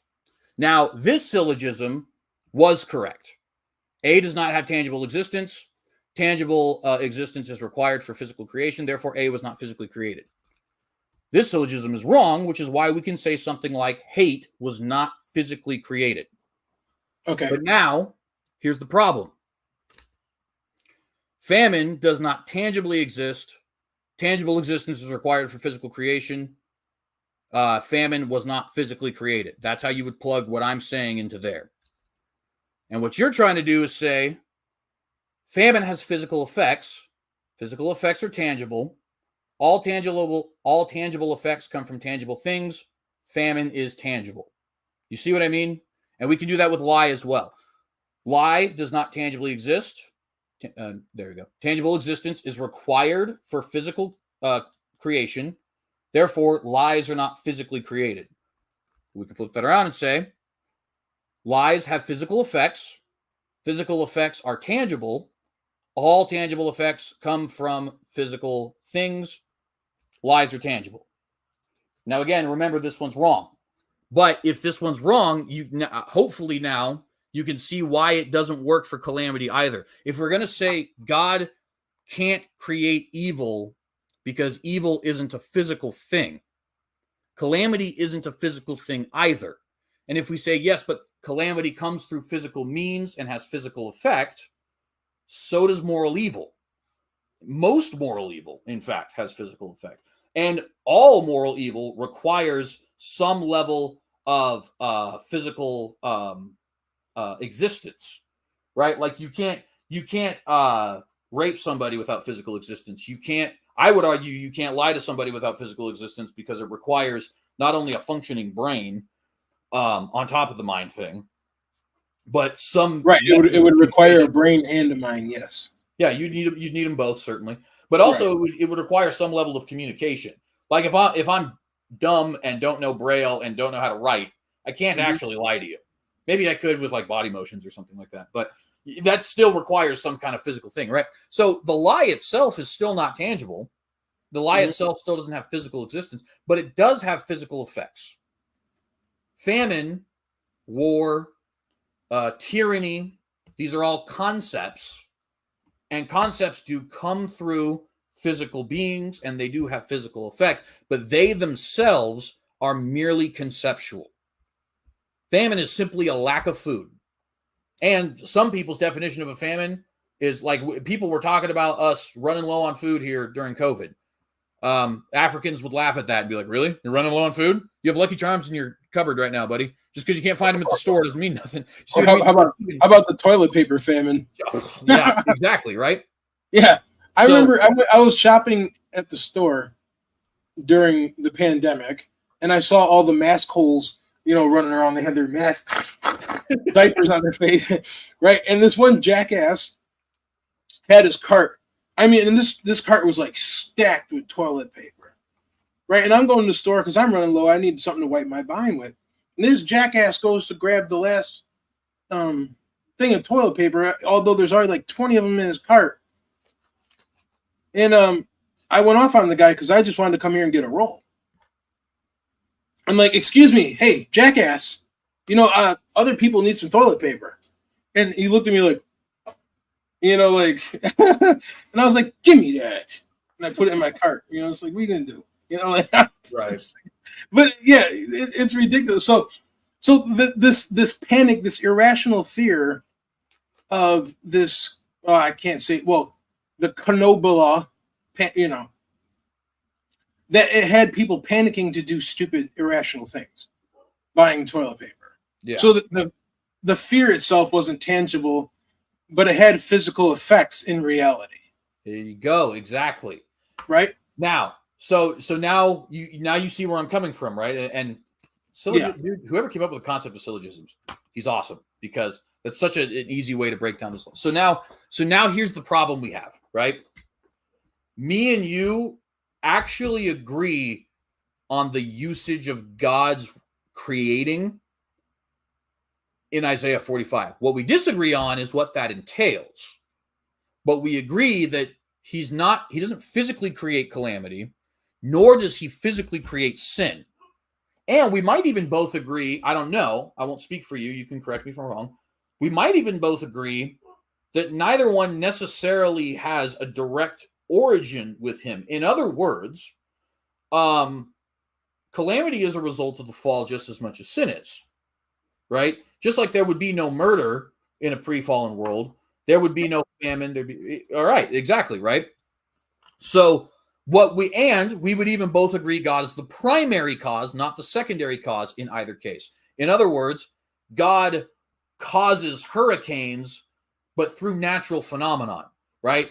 the cold air meets with the hot air and it forms a cyclone. Well, one distinction, I would say he can cause a hurricane. It is not my position that every hurricane that exists is sent by God. I believe there are times he can use a hurricane, but I believe there are other times that's just a natural weather pattern doing its thing. That, you ever heard those people, like these online hyper charismatic prophets and stuff? Anytime some sort of a natural disaster happens, oh, it's because of a lack of a faith. If you were sowing a seed, God wouldn't have. Yeah, and they turn every terrible thing you could think of as somehow a form of judgment that God is sending, and I don't believe that. Now, there are biblical examples, like, for example, Sodom and Gomorrah, where he sent hail and fire from heaven and destroyed the city, and God claimed that was him doing it. So, yes, there are times God uses weather, but every time the weather does something insane does not mean God is the one sending it. I just want to make that clearer to everyone. Yeah, and I would totally agree with that, right? Sometimes, I think Jesus says, if I'm quoting him correctly, this might be verbatim, he sends his rain on the just and the unjust alike. Rain, of course, is a good thing, but it doesn't always have to be. Right. So now that we're on the same page, here's my point. Your argument is, and the argument of Got Questions and of John MacArthur and of Matt Slick, although I think, like I said, MacArthur's kind of inconsistent with it, is evil doesn't physically exist, therefore evil cannot be created. It has to be something like calamity. But as we just saw via these syllogisms, calamity doesn't physically exist either. So calamity, if we can say God creates calamity, which means he brings it about, then we can also say God creates good, evil, what have you, meaning he brings it about. And that's what the Calvinist position is. It's not that he's directly causing it, in the sense that he's the secondary cause, the direct agent, right? It's that God is bringing it about, and me and you, even both agree on why. You would say he brings calamity about for his own holy purposes, and I would say, and the same is true of evil. He brings evil about for his own holy purposes, right? Well, for the exact so talking about moral evil, I would not say that God brings it about in the same way he does calamity. Moral evil, I would say God chooses to allow it. Whereas calamity, it's God directly bringing it to someone. Say that one more time. Sorry, I don't think I caught that. So there are times where God takes credit for bringing calamity to certain individuals as a form of judgment. So God sometimes directly brings calamity, but the Bible doesn't tell us God directly bringing moral evil. That's where I part ways with you on that. I believe God allows moral evil to occur, but he is not directly bringing the moral evil. He directly brings the calamity. Okay, so now that is a different argument, but I think it's a good one for us to move on to. So I'm not saying that is a criticism. And by the way, I would say that position, I believe, is biblical and more consistent, and it also aligns with his holiness, where evil exists. It gives an account for evil, but God's not the originator of it. And so you have a holy God using disgusting things for his own purpose without him being the cause or the origination. And I think that is the more biblically consistent position to hold to, and most of Christianity would hold to that position. So that's where I stand on that issue. Well, that kind of depends, I guess, on who you think is a Christian, to be honest with you. But we'll save that for a moment. Because so just as a fun fact, I think about 7% of Christians are Calvinists. But that number takes into account Orthodox and Catholic. I'm not sure if it takes into account Mormon and Jehovah's Witness. No, heck no. Yeah, well, you got to remember, it's the guys who do the statistics who are taking everything here. So it could. I don't know if it does, but I guess it could. But it does take into account, because these guys do consider Catholic and Orthodox to be. Wow, that disgusts the life out of me. You can't. So now think about that then. So if you reduce it to simply Protestant, or otherwise stated non-Catholic, non-Orthodox, accepts the solas. That 7% number is a lot closer to half. It might even be completely half. I'm not 100% sure. I'd have to look up how many Christians are Protestant throughout the world. Bearing in mind that most Christians who are not affiliated with the Catholic Church or any Orthodox denomination are considered by the statistic guys to be Protestant. What percentage of Christianity is Protestant? Well, regardless of what the number is, it doesn't really matter because, majority opinion doesn't necessarily make something right anyway. But I'm hanging my hat on what Scripture says, and I think what I'm showing is more in line with what God has revealed. Well, now, to be fair, I completely agree with that. But, there are verses like Isaiah 45, what we've been talking about.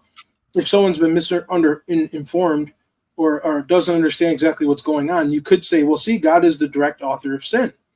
And yeah, there are verses in the Bible you can go to, and if you can read it that way, but if you do, you're contradicting other parts of Scripture that I'd actually like to get to if you want, because I don't know how much longer you want to hang your hat here, if there's still more you want to say about it, but there are a few verses I'd like to go over with you and see what you have to say about them.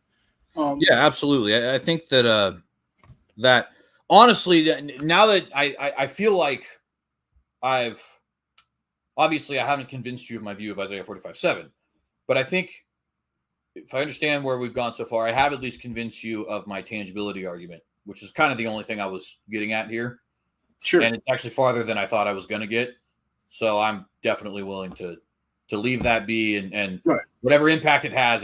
And if it doesn't have any impact at all. Well, I have no problem with God taking ownership or responsibility for disasters that he brings upon people, whether it be blindness, deafness, hurricanes, tsunamis, hailstorm, whatever. Where I draw the line is moral evil. I don't believe that God is the responsible and direct cause of that thing. Okay, so I make a distinction between calamity, which would be distress, discomfort, things like that, versus moral evil. And I think it's important that we draw that line, because it might not seem like such a big thing, but the holiness of God is on the line here, because one position is saying God is not holy, the other position is saying he is. And so we have to stay on the side of holiness of God, because the Bible dogmatically declares that he is holy and completely separate from sin. And so I'm not going to disagree with God on that. You know what I'm saying? Yeah, and this is one of those areas where I would say I think it is important to understand that we are not actually claiming God is not holy, right? Now, I understand that you're saying, but your argument effectively makes that the case. So can I clarify that? I'm sorry. I'm saying the logical conclusion of saying God is the author of moral evil is that he is not holy. I'm not saying that someone can claim God created or is authoring moral sin and say that he's holy, because you can. I think there are people that can do that. But I'm saying the logical consequence of saying God is the author of moral sin is that he is not holy. Does that make sense? Yeah, but that is an important distinction to make, right? Because that is as thin of a line as that sounds like. That's actually the difference between a straw man and an argument, right? An argument is I'm saying that A leads to B, and the straw man is you accept B. You see what I mean? So, like for example, if I were to say that you believe God is not sovereign, you'd be like, that's not true. But if I said, I believe your view makes God less sovereign, now it'd be like, okay, I disagree, but I can offer CJ the ability to speak his mind. And so just want to point that out. That thin distinction there is very vital, because it's the distinction between a straw man and an argument. That said, though, no need to just get hung up on the pedantics. So, well, you start off, actually, because you were going to say something and I wanted to make that point. Okay. So how do you understand James 1:12 through 14, CJ? Let me pull it up and read it so that I'll pull it up for you. James 1. Okay. We can start here.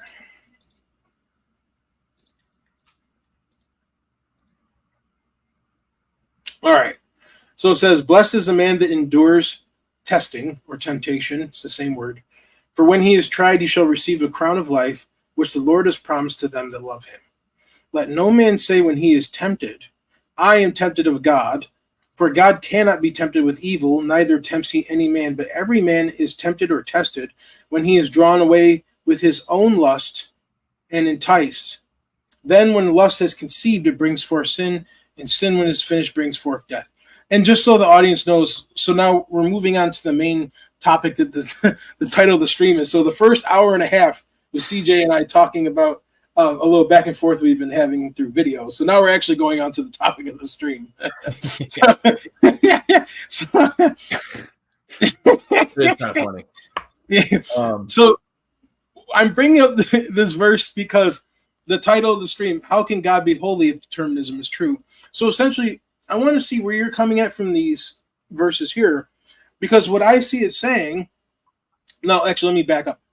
So actually, before I even read it, I'm sorry. CJ, do you agree with the Westminster Confession of Faith that God has eternally decreed everything that happens in the world? Yeah, definitely. Okay. So would you also agree that lust, murder, lies, even temptations, would you believe that those were part of those eternal decrees? Yes. Okay, thank you. Now let's continue on. So in light of these verses here, to me it's saying that God does not tempt or cannot be tempted, but people are tempted by their own lusts, right, in verse 14, and right. That's where the temptation comes from, is their own heart. So I don't see God being the one authoring or decreeing these things. He seems to be saying that these things are birthed from the person's own heart. And then the next verses we'll move to in 1 John, it says that these things come from the world, not from the Father. So if this eternal decree, determinism, is true, how do you make sense of James chapter 1, verses 11 through 14? Yeah, so it's a good question.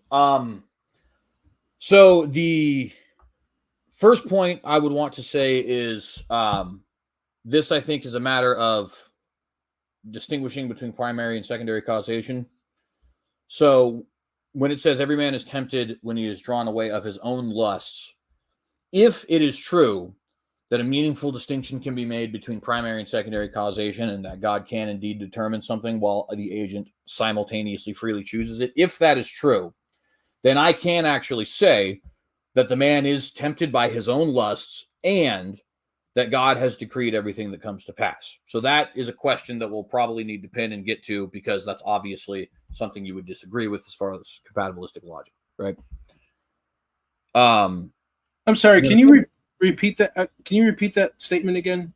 I'm trying to, that one. Yeah. I think if I understand which statement you're talking about, I think it's the one where I say, man can be led away by his own lusts, while God also simultaneously has decreed everything that comes to pass, and therein would lie no contradiction. Thank you. Okay. So my question would be, so if God had decreed it, but you're saying it's the man's own lust, how does that make sense? Because would the man still have had the lust if God did not decree it? Well, you could make that a little bit worse, I guess. You could say, would the man have the ability to do anything if God had not decreed it? And of course, from the Calvinist perspective, the answer would be no, right? And actually, to a limited extent, that would probably be true of you as well. You wouldn't say it as robustly as me, I imagine, but I think we would both agree. You know, there's the whole thing: every breath I take is a gift of God, right? So let's try and do a thought experiment that I think will help with this. So let's say hypothetically that you were able to create a time machine. This is a total hypothetical. It's not a real situation. Okay, so if somebody says, well, that's not a real, right, it's a thought experiment. It's meant to illustrate a logical point. So you could create a time machine that could send you back An hour and 33 minutes and 10 seconds. That which I just picked the stream length. But that's as far back as it'll take you. And there's a caveat, since the last hour and 33 minutes and 10 seconds has already happened, you can't change, you can merely observe. Okay? You go back, you see yourself an hour, 33 minutes, 10 seconds ago. Did you still at that moment choose to start the stream? I'm sorry, you lost me, man. So okay. I'm going back in time.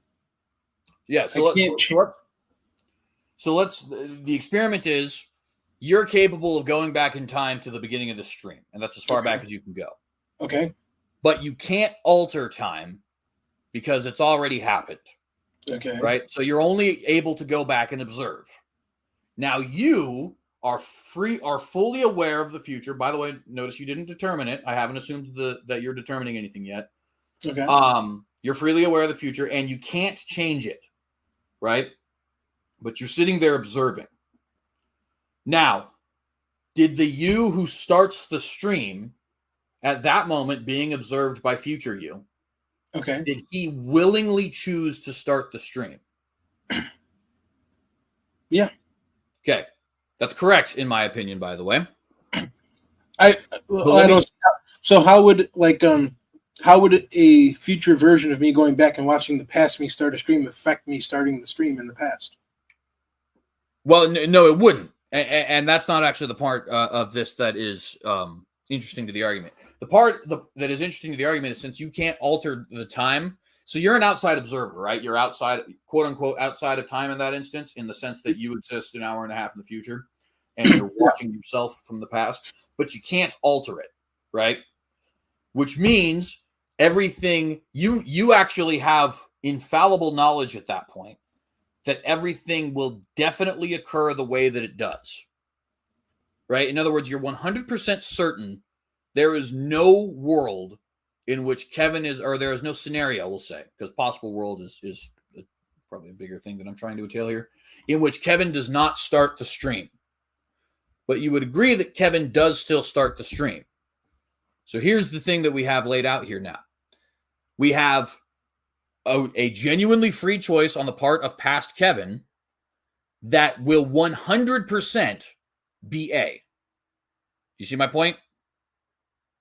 I think so. Yeah. So you don't actually, there is a sense in which you, future Kevin, can say there isn't true possibility of otherwise because you've already seen the future. You know that it can't be changed. And therefore, you know, A is 100% going to happen. Now, again, didn't assume determinism. You didn't determine anything. You're just an observer, right? But you're still saying at the time that happened, that there was a choice in doing it. Now, God is in that position every single time any event happens. He has infallible knowledge that whatever's going to happen will happen. It's 100% certain. And yet, we are saying that the being in question has a choice in doing it. Now, remember, this knowledge is going to come logically prior to him doing it. In other words, God didn't know, God obviously is outside of time, but God doesn't know something for certain is going to happen after it happens. God exists logically prior to everything happening. So he knows that thing is going to happen for certain before it's ever happened. And yet we're accepting that there's a certain choice in the matter. In other words, what we're both agreeing on in this instance is that it is true that its being can willingly choose A, while also being true, there is a 0% chance B happens. Both of those things can be true at the same time. That's essentially compatibilism. Well, not really, because you have God determine the choices before they happened. I don't believe that. See, foreknowledge does not entail determinism. Those are two different things. And right, but that's why I didn't assume it, right? Right. And do you mind if we hold this thought for 1 second? I'm going to take a quick bathroom break. Yeah, absolutely. I won't even be like 2 minutes. I'm gonna just put up my be right back thing, and guys in the audience, please, stay tuned. I'm not gonna take long. I just gotta go pee real quick, and then I'll be right back. So CJ, if you gotta use the toilet, go for it, man. I'll get a tea. And please don't forget to like the stream if you're enjoying it so far. I'll be right back.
All right.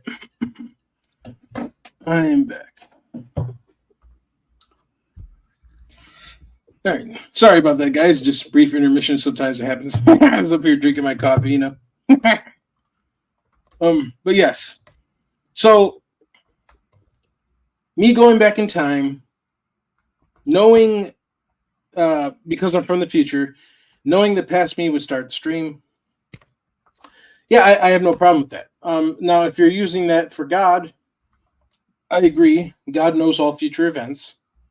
But I believe that God is not the originator of human choices. I believe we are the originator of our own choices, and that God uses free human volition and works through it. So I don't believe he has to determine our choices. I believe all of our choices are foreknown. And so I will let you go from there if you want. But that's where I'm coming to this. So compatibilism isn't necessary in my worldview. No, it isn't. It isn't. And this is why, and it seems like there's some misunderstanding in the live chat already. This is why I'm trying to not assume determinism in what I'm saying, right? Okay. Because what we're trying to demonstrate with this thought experiment is to say it is possible to accept on one end that the future is certain, and on the other end, that you have a free choice. Those are not contradictory statements, right? You can freely choose A while it is also certain that you will choose A. There doesn't have to be true possibility of otherwise, in the sense that you're actually not going to do A. You'll do B or C or something along those lines. Hang on real quick. I'm still listening. I'm just stopping. Okay. Okay. All right. Well, would you agree that God knows, like, every decision you would make? given certain circumstances? Yeah, totally. Okay. So even circumstances that don't happen in reality, God knows that if you were in the certain circumstance, he knows what you would do in those circumstances. Yeah. Right. So that's how powerful God is that no matter the situation or the circumstance you're in, you're not going to get one up on him. He has counter plans for everything you could imagine. Like, like if God, okay. So Romans tells us that all things work together for the good of those who love the Lord, who are called according to his purpose. And so God doesn't do, like, he doesn't go to the same extent to make sure things work out for the unsaved like he does for the saved. He takes special care or looks after his children more than he looks after those who aren't. And so it's not that God is determining. Well, I don't want to use the word determine because you're not trying to bring that up. And I'm sorry, I lost my thought. What I was getting at. So why don't you just go ahead and talk? I lost my thought. I'm sorry. Well, so at the moment, I'm trying to build up, like we're going up, kind of up the stairs, so to speak, right? Because I'm trying to demonstrate the fundamental reason people think compatibilism is a contradiction is that they think that it is contradictory for you to. You actually said it in your video, right? The one I was critiquing, not the one about me, right? Where you had said a choice is choosing between two options at a dictionary level. And I freely accept that, by the way. I don't think there's anything wrong with that. But we both accept that it is possible for you to have a choice and there be no real possibility that B occurs. Right? In other words, while God knows all possible things, he also knows which things will happen. Right? Mm-hmm. It's not like, and I know this isn't what you're claiming, but it's not as if he's like 100% sure of what would happen if A then B. But he's not like, you could use a chess master analogy, right? Yeah. A chess master knows if he's an excellent chess player, he knows tons of different scenarios. If they move E5, I can, Right. He doesn't know that they'll move the E5. He simply knows what his response will be in any given situation. You see what I mean? God knows that, just like the chess master, but he also knows where the opposing chess player is going for certain. He knows this would happen if he goes to E5, but he's actually going to go to A2. You know what I mean? And so the reason that's important is because if we agree on that premise, then we've already started this by agreeing humans are free, right? We both agree that humans have free will. And we've agreed the future is certain. And we've agreed there's no contradiction there. But we can't agree that humans have a free will because so from your worldview, God has determined the choices that they would make before they made them. Whereas I'm saying they are the originator of their own choices and God allows them to make those choices. You would have to hold that they make those choices because those are the choices that God determined for them to make. So why would that violate free will, in your opinion? Because the people cannot be responsible for the choices that they've made if it was God that made the choice for them. Like, for example, if I were to go out and go on a killing spree, I would be to blame for that because that's what I chose to do. But, if someone had technology or something, like, we're talking about Star Trek stuff here, fantasy, okay, for a second. Totally. I can use thought experiments. You can't. Doctor Strange, right? I don't know, Marvel, Doctor Strange or something, he cast some sort of spell that can manipulate the mind. And he's the one that did this and made me go out and do it. There's a difference because now I am not morally accountable for what I've done because I couldn't have done differently. There were circumstances outside of my control that forced me to do something else. Whereas if I willfully decided to go do that, then I am to be blameworthy for it. And essentially what an eternal decree does is it takes away free will, and everything is God's fault. So let me, because now that this is a slightly different variation, this is more of a sourcehood argument than a principle of alternate possibilities argument, which is what you were using in your first video, which is fine. We can go there. I just want to make clear: is it not your position that determinism contradicts free will because in free will there is no real choice? Because that was the position you laid out previous. Right. So in order for there to be actual free will, you have to have the ability to choose between at least two options in any given circumstance. Like, for example, I could have chosen to stream with you tonight, or I could have chosen not to stream with you tonight. And I chose to stream with you tonight. But I could have also chosen not to stream, but I didn't do that. Right. Right. So now. So, but hold on, let me finish. But my point is if there was an eternal decree that said Kevin is going to stream tonight, then that was the only real choice I had. So if we're going to say I had a choice not to do it, it was just an illusion. There was only really one choice, and that's the choice that God determined, and I reject that. Okay, so we have, and this is the argument I was just responding to, but we do have two different arguments here. I'm going to write them down for my sake, but not for your sake. So the argument number one is choice requires multiple options, at least two, right? Therefore, in order to have a real choice, you must have multiple real options, right? And the second argument is God is actually the one choosing, not me. So the first one is what we call principle of principle of alternative possibilities. The second one is relating to what we call sourcehood, meaning are you the source of your own thoughts and feelings and things of that nature. Right, and I think the sourcehood is more important. Yeah, because if I'm the source for my evil that I've done, then God's not responsible for it, and He can justly judge me for my evil. But if He is the ultimate sourcehood for my evil, then I logically cannot be held responsible for that evil. So let's go through. We'll go with both of them. So the first one, and I'll only list it first here because it is the one I've already brought up, but I have an asterisk here. The God chooses one is the one that's more important to you. So that's certainly something we should point out.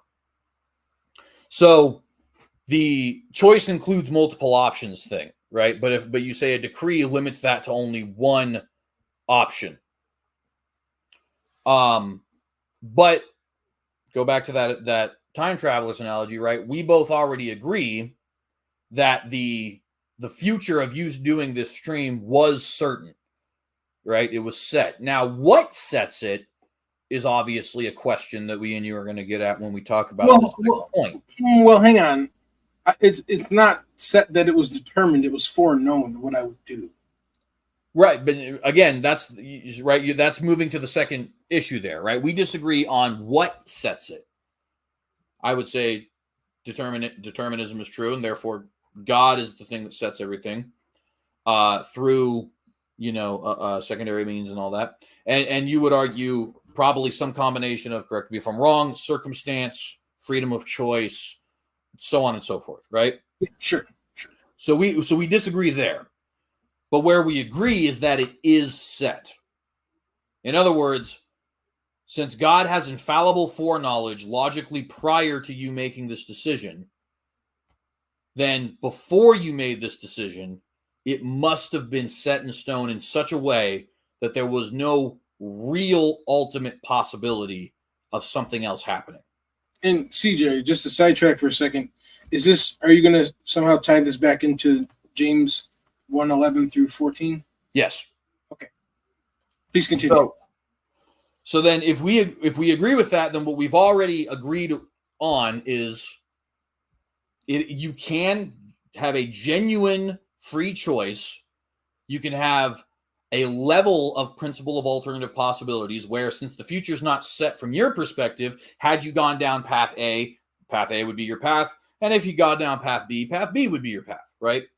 But since God has infallible foreknowledge of which path you took logically prior to you taking it, it was set. There was no ultimate choice. There was only one choice, and it's the one that was already foreknown 2,000 years ago, 3,000 years ago. At any point, God has existed, right? So now we get to the question of God choosing it, right? God's the one who's ordained everything. Yeah, I don't agree with that.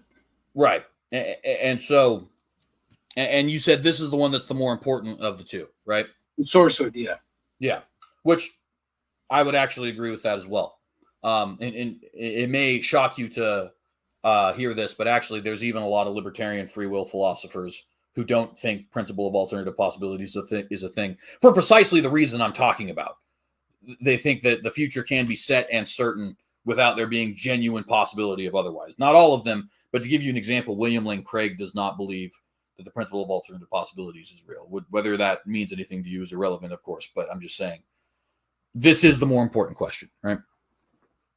Okay, so is it possible for man to never sin? Before the fall, hypothetically, yes. What about after? Right now? No. Not possible. Why? Because we are fallen. We're in a fallen world. And so we have a tendency to do what's wrong. Okay. And would it be fair to say that we have a sin nature? Is basically what you're saying? If you want to call it that. Right. I just call it a tendency. I think that was a part of the fall. See, I don't hold to the inherited consequences view. I hold to, the inherited guilt view. I hold to the inherited consequences. So I believe we inherit the inherited nature, though. I'm undecided on that. Okay. I believe that there was something that affected us, that we have inclination to want to do the wrong thing. But is that literally like a sinful nature like Augustine taught? I'm not 100% sure. Fair enough. Totally fair enough. All right, so we have a natural inclination to sin, meaning, and putting the asterisks there as far as not sure about nature, meaning that there's no possible world in which after the fall, a human being could live perfectly, assuming, of course, we're not talking about Jesus, just in case anybody wants to. Well, actually, right?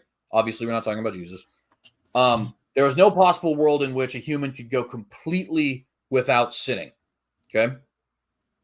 Right. You'd have to be God to do that. Yeah.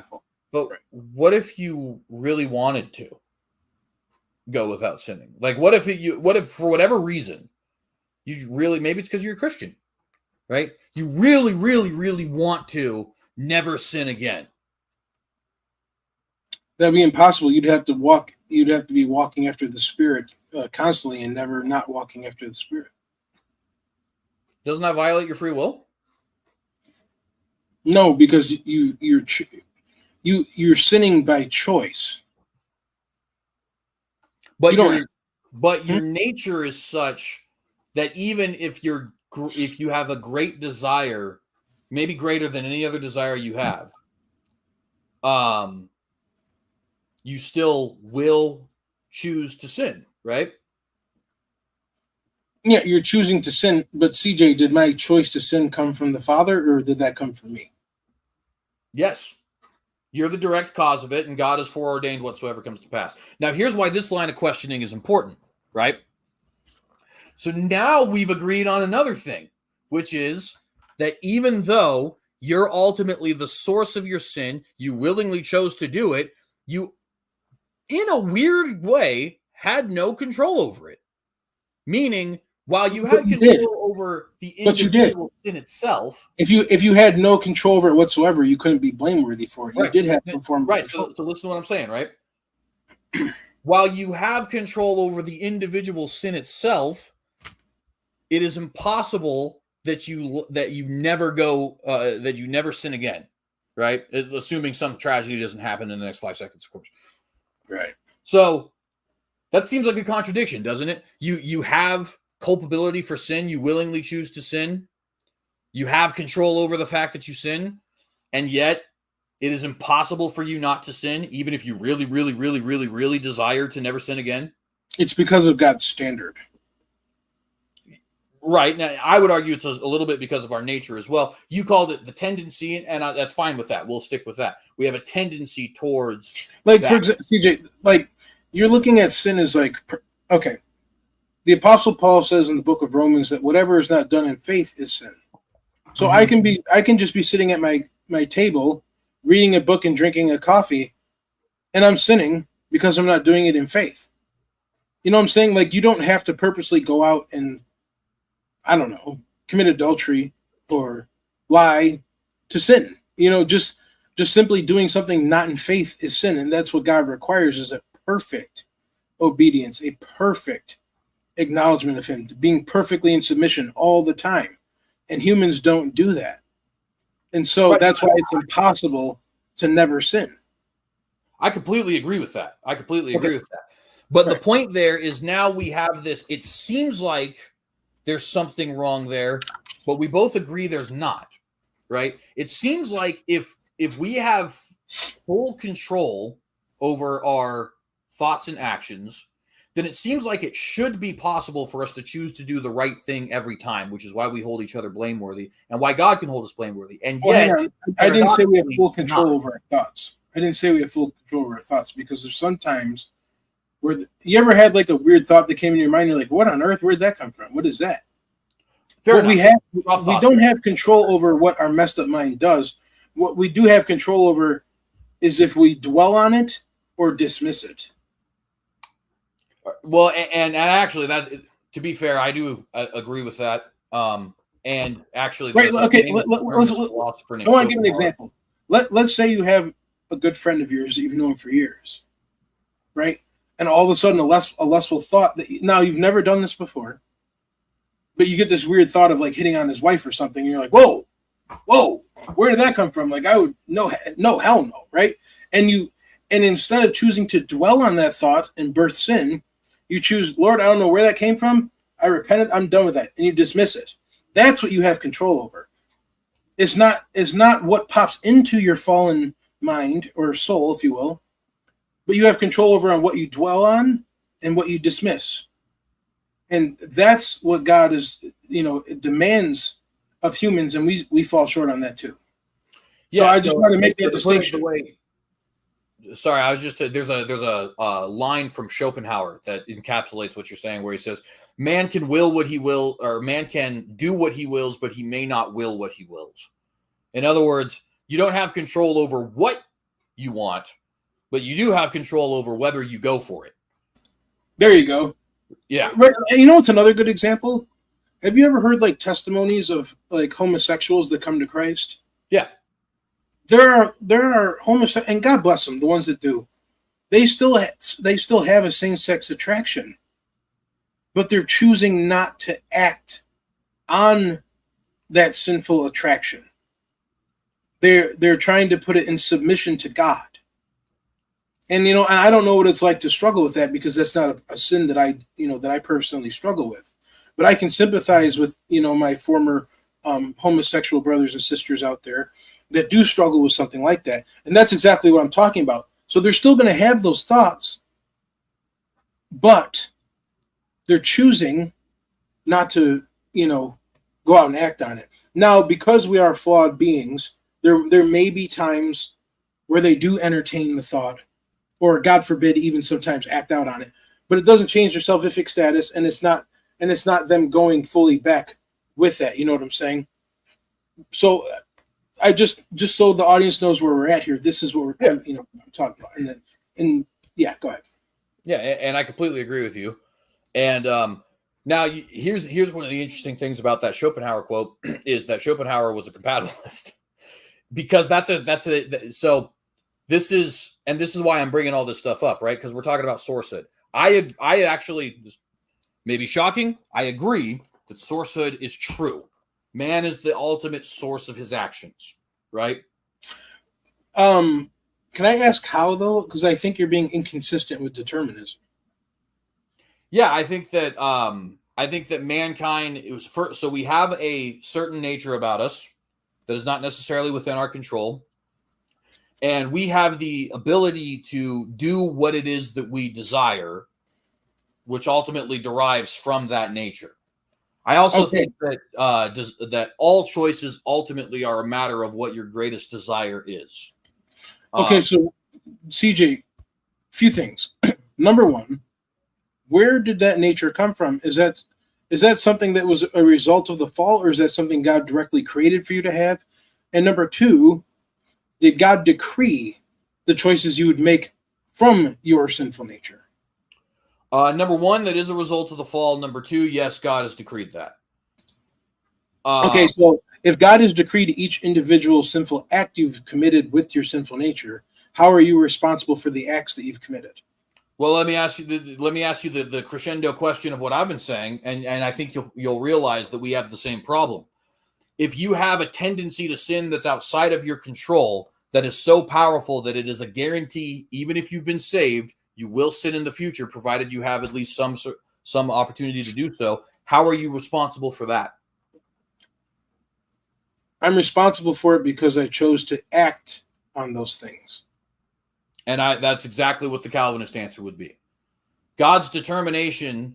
You ever read the Westminster Confession where it says Not all of it. that same portion actually, chapter 3, paragraph 1, where it says basically neither is the liberty or contingency of secondary causes taken away, but rather established.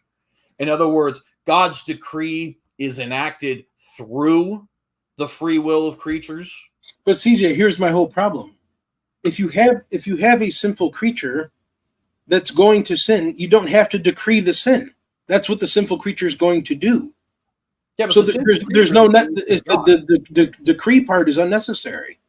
You don't have to decree for a sinful creature to commit sin. That's what he's going to do. But isn't the sinful creature in this instance is still a creation of God, though, right? Like No. God does create Adam. No. Adam does sin, but obviously Adam would not have had the opportunity to sin if God hadn't put him in a position where he could. You see what I mean? Well, here's the thing. Adam didn't have a tendency to do the wrong thing. That's something he chose to do. Well, he must have. If he didn't have a tendency to do the wrong thing, he wouldn't have. Because when God finished creating, he said everything was very good. Right. If there was a corruption in Adam, when God said that, it wouldn't be very good. Right, and so there must be greater corruption post Adam, but there has to be some corruption in Adam. No, there was no corruption. And how is it possible that he sinned?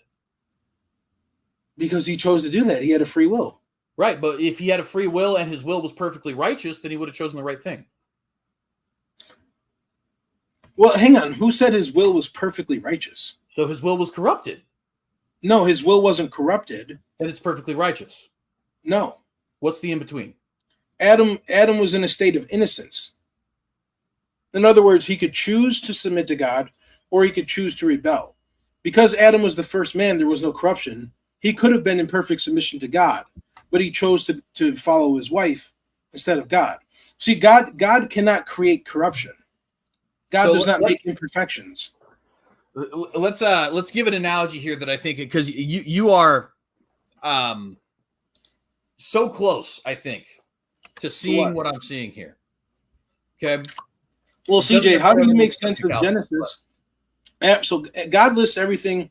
He goes through the whole creation account, and God rests and he says it was very good. Mm-hmm. Now, if you had a man that had a corrupted nature or a corrupted will, you could not say it was very good. You'd have to say it's partially good, or or very good doesn't mean perfect, right? Really? Yeah. Let me prove about that. I'll prove it to you.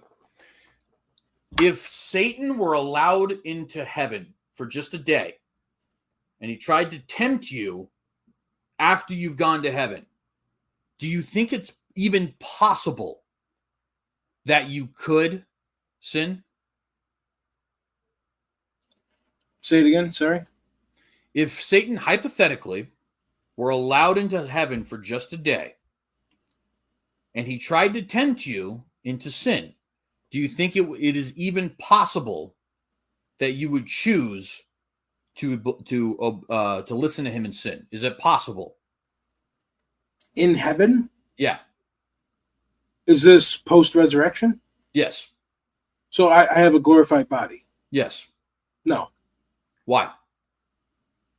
Because I'm glorified. Meaning that I have been made perfect. I'm just like Christ. There you go.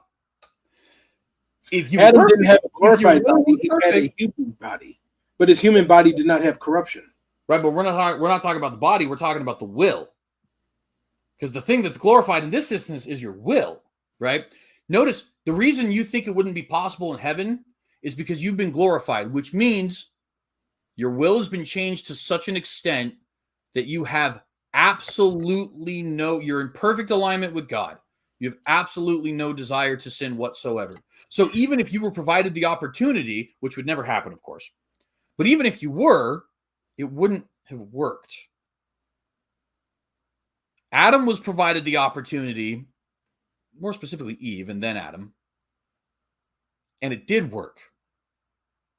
At a fundamental level, that means Adam must have had the slightest level of concupiscence, which means a tendency to sin. No. Then how did he do it? He chose it. Why did he choose it?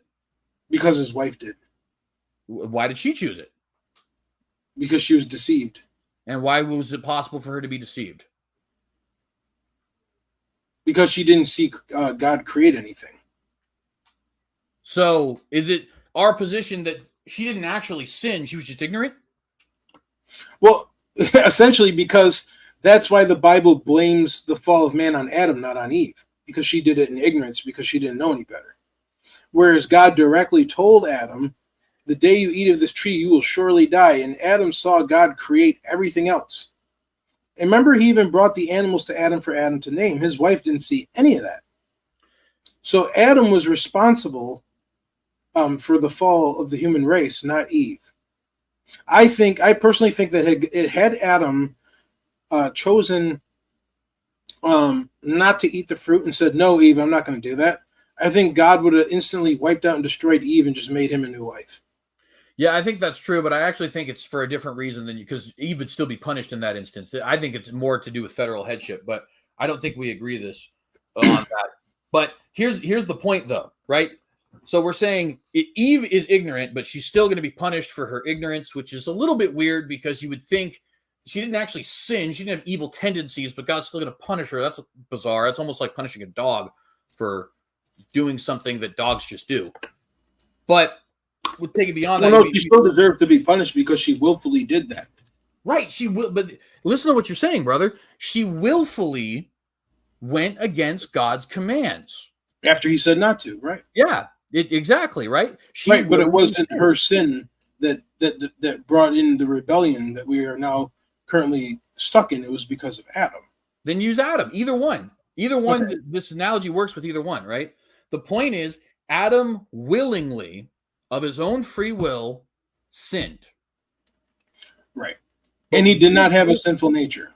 But we don't believe that people without a sinful nature in heaven can willingly. But that's different. That's a completely different existence. Right, but why? What makes it different? Because you're not human anymore. You're not physical. You are now a spiritual being, like God. Okay, but what does that mean as it pertains to the will? Because I don't know. I don't get into the philosophy of the will. I'm just saying that there is something different about heaven where rebellion won't happen because you won't want it to happen at all. Brother, you just demonstrated that Adam had at least a slight level of concupiscence. No, because I'm not saying, listen, it wouldn't happen because he wouldn't want it to happen. Listen, I'm not saying that Adam wanted the rebellion to happen. I'm saying that he was trying to go for Eve. Well, he must have wanted at least he must have wanted. All right, let's check this out for a second. Let's say hypothetically that let's say that Adam knew that because of what Eve did, God's going to destroy her, right? Or, she's going to suffer for that. What if Adam was thinking in his mind, well, if I go along and do this too, then maybe God will have mercy on her, or he's going to be forced to punish both of us. Maybe Adam did it because he cared for his wife, right? That would be a different motivation than saying, well, I'm going to deliberately disobey God because of, whatever, some other reason. So you don't have to have a sinful nature to try to do something to go ahead. Sorry. I mean, at this point, brother, you have God punishing Adam for being Christ-like. So I don't think that works. Well, it's not necessarily Christ-like, because it's still doing the wrong thing. You should be subjective to God no matter what. Your bride upon yourself, right? Huh? Like, it's pretty Christ-like to take the penalty of your bride upon yourself. I mean, it's explicitly what Christ did. But here's the thing: if God says, "Hey, don't do this," and your wife goes and does it, and then you're like, "Well, I'll share the blame," so he'd have to destroy both of us. You're still doing an evil thing. You're still going against what God said. It doesn't matter what your motives are. You're still disobeying God. I agree completely. Right? But I think it's a big difference between what Adam did for that purpose versus someone that says, "Well, I'm going to go and sleep with such and such's wife," or, that guy's got a nice house, so or a nice car, so I'm going to steal his keys. You know what I'm saying? Like, I think the motives are very different here. Right, but the motives can be different all the day long, and I don't necessarily agree with that per se, because I don't think that there might be some truth to that, but Adam immediately throws his wife under the bus as soon as God gets there, so it's like maybe that, but maybe not. Mm-hmm. But here's the point: motivation does not matter, even in the slightest in this, because the fact is, Adam and Eve both did something contrary to God's will. They used their free will to do something evil. And if their free will was not in any way susceptible to evil, that would never happen. If you have no tendency to sin whatsoever, you won't. That's why we believe we don't think, I don't know about you, I don't believe we will have no free will in heaven. I believe our will be changed to such an extent that it will always be in agreement with God. Right? Okay. Oh, I don't know. I mean, the Bible doesn't tell us, so I mean, that's just a theory. You know what I'm saying? Fair enough. I'll at least say that's what I believe, right? Okay. But in the case of the garden, it's true they have free will. Free will doesn't equal bad choices, though. I mean, Jesus had free will. Jesus it kind of does. Say again? So you have a freedom to rebel or submit. So God presented them. He wanted them to willfully choose either listen to me, just don't eat this fruit. You can do anything else, but accept this one thing. And they chose to do the one thing God said not to do. Right. Now we can get into semantics of why, and Eve did it, so therefore why did Adam do it too? Well, okay, whatever. But the point is that God he gave them something to choose between. He says, do this or don't do that. You can eat of any of these trees for food, but just don't eat from this one. And Satan tricked Eve into doing it, and then for whatever reason, you could philosophize and debate. Adam went along with it too, after Eve did. And so God says, nope, that's it, you're done. Now you're kicked out of the garden. So my whole thing is you can philosophize about, well, Adam had to have some sort of a corruption because of the fact that he sinned at all. And then I can argue, well, he was created in a state of innocence where he didn't know right from wrong necessarily in the same way that we do today. And his eyes were opened after he ate the fruit. And then why did he do it? Okay, we could debate all that stuff. Okay. The crutch of the issue is that in your worldview, the rebellion from the garden would never have happened if it was not decreed first in eternity past before creation. Which gets to the whole thing back to James here on the screen, that a man is tempted when he's drawn away by his own problems, his own lusts. He's enticed by his own sins. What I'm saying is that if you're a sinner, God doesn't have to decree your sin. That's what you're going to do.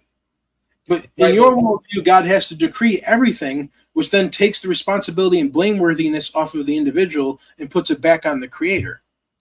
Yeah, and I don't think that part is true, and I'm going to get to that later because I don't want to get us diverted. So I'm going to write that down and make sure I get to it, because I don't think it follows that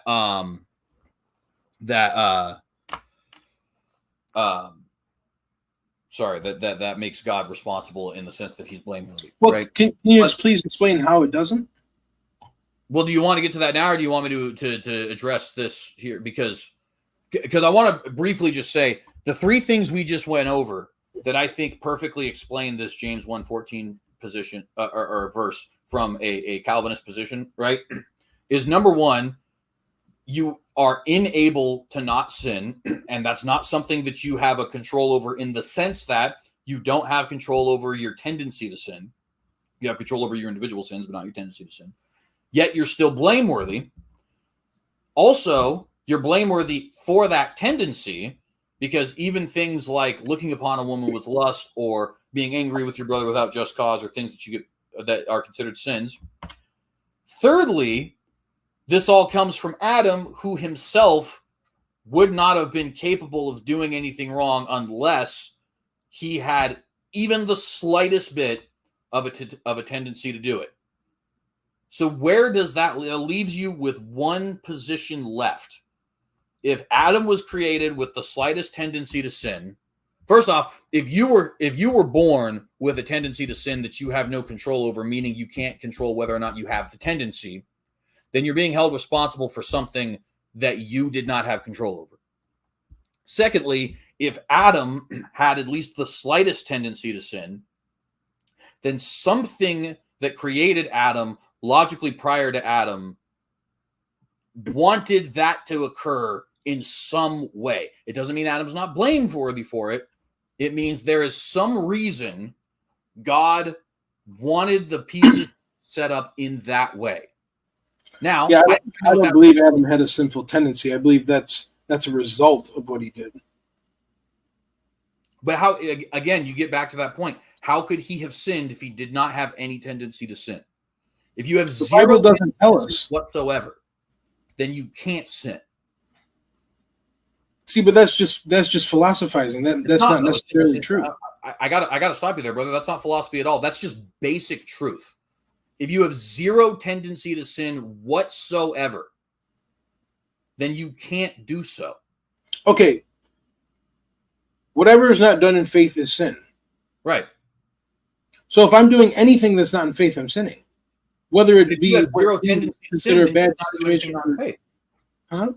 If you had zero tendency to sin, then you would never do something that is not in sin, or that is not in faith, rather.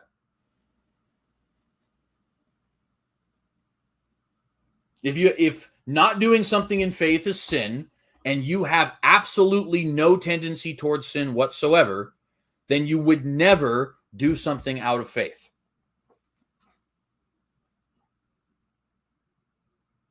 Unless a tempter came along to try to move your eyes off of what's right. But you have no tendency to sin whatsoever. So in Adam's case, the tendency to do the wrong didn't come from within, it came from without. But it has to come from within because he agreed to it. Jesus was tempted in the wilderness. He didn't sin. Well, see, I don't believe Jesus was tempted. I believe he was tested.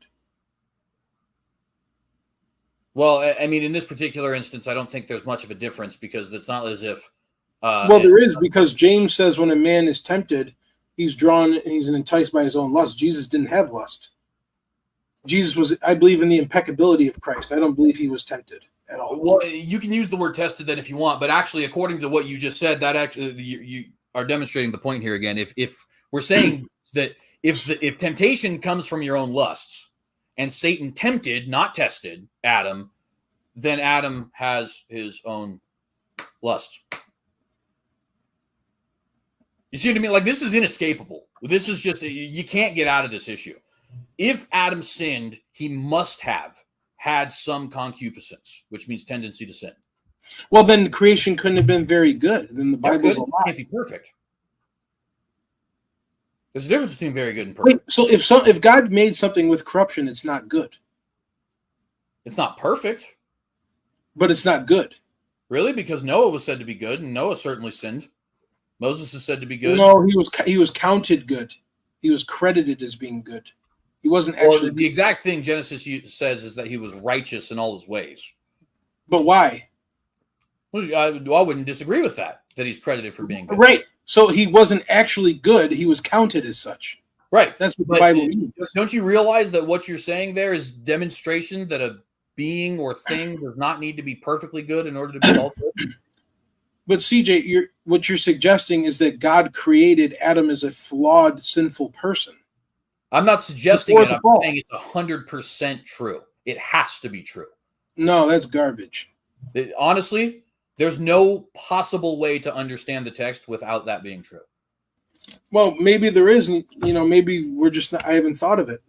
I'm not willing to concede that because God is holy, dude, and God said everything was very good. But you cannot say something is very good if there is sin and corruption. Okay, but it's the same problem that the old earthers get into, right? Like, oh yeah, there was millions and billions of years of death before Adam in the garden. Well, then creation wasn't very good. Okay, but I think I guess I don't understand how this could. You remember when I was saying in that video that I feel like the non-Calvinists are deliberately not trying to understand this? If I can be very blunt with you, brother, you have been backed into a corner, and you're just saying no. Well, CJ, just because I don't have an exact answer for everything doesn't mean that what you're saying is true. Okay, but I'm not saying that. Because you're asking me to concede that the creation was not very good, and I can't do that because the Bible says it was. I'm not. Let me give you another example of that to show you that the creation could not possibly have been perfect. The serpent was there. Will Satan be in heaven? But Satan's been cast out of heaven. He's not in heaven anymore. Exactly. He's not in heaven. Heaven's perfect. The new earth will be perfect. The new heavens will be perfect. Satan will not be there. Right. But he was there in the garden. How can the deceiver be in the garden and yet the garden be perfect? He wasn't originally in the garden when God created it. He was there. And actually, to be fair, we don't necessarily know that. It doesn't actually say one way or the other how. Oh, that's true. Right, that's true. Right. And we don't know how long Adam and Eve were in the garden before they fell either. That's true. I'll give you a third example. How could it be perfect if the tree of knowledge of good and evil, which leads to sin and damnation, was there? Because it wasn't the tree itself that did it. It was them going against what God said. Remember what we talked about earlier with the idols? It could lead people to temptation. Therefore, it's bad. Therefore, we need to get rid of it. Right? Well, the tree of knowledge of evil. There was no magical or special properties in the fruit itself. Not what I said. The thing that plunged the world into darkness is that they disobeyed God. God said you can eat any other fruit that you want except this fruit. So there's nothing special about the fruit. That's the not what I said. problem is that they disobeyed God. That's not what I said, brother. Listen to me, right? Well, our point with the idol, we didn't say the idol had supernatural power either, right? The point with the idol was the idol needed to be destroyed because people are worshiping it. Could have led people to temptation. There you go. But the tree of knowledge of good and evil could have done that. And yet it was there. So how could the creation be perfect? Because Adam and Eve didn't have a tendency to worship the tree. They didn't have a tendency to go out. So they didn't have a tendency to go eat from the fruit of the tree, and yet they did eat from the fruit of the tree when tempted with it. Because Satan lied to them and they believed his lie. Right, because they have a tendency to sin. No, the reason Satan had to lie to them is because they didn't. Sorry, say again. If Satan did not tempt them and did not lie to them, they would not have eaten the fruit. The only reason why Eve ate the fruit is because she listened to the serpent and the serpent tricked her. She ate the fruit, and then for whatever reason, Adam's like, "Fine, I'll eat it." And why did she listen to the serpent? Huh? Why did she listen to the serpent? The Bible doesn't tell us. If she was perfect, would she have listened to the serpent? I'm not claiming she was perfect. I'm just claiming she was without sin. Okay. I didn't say she had sin. I said she had a tendency towards it. And you just said I'm not claiming she wasn't perfect.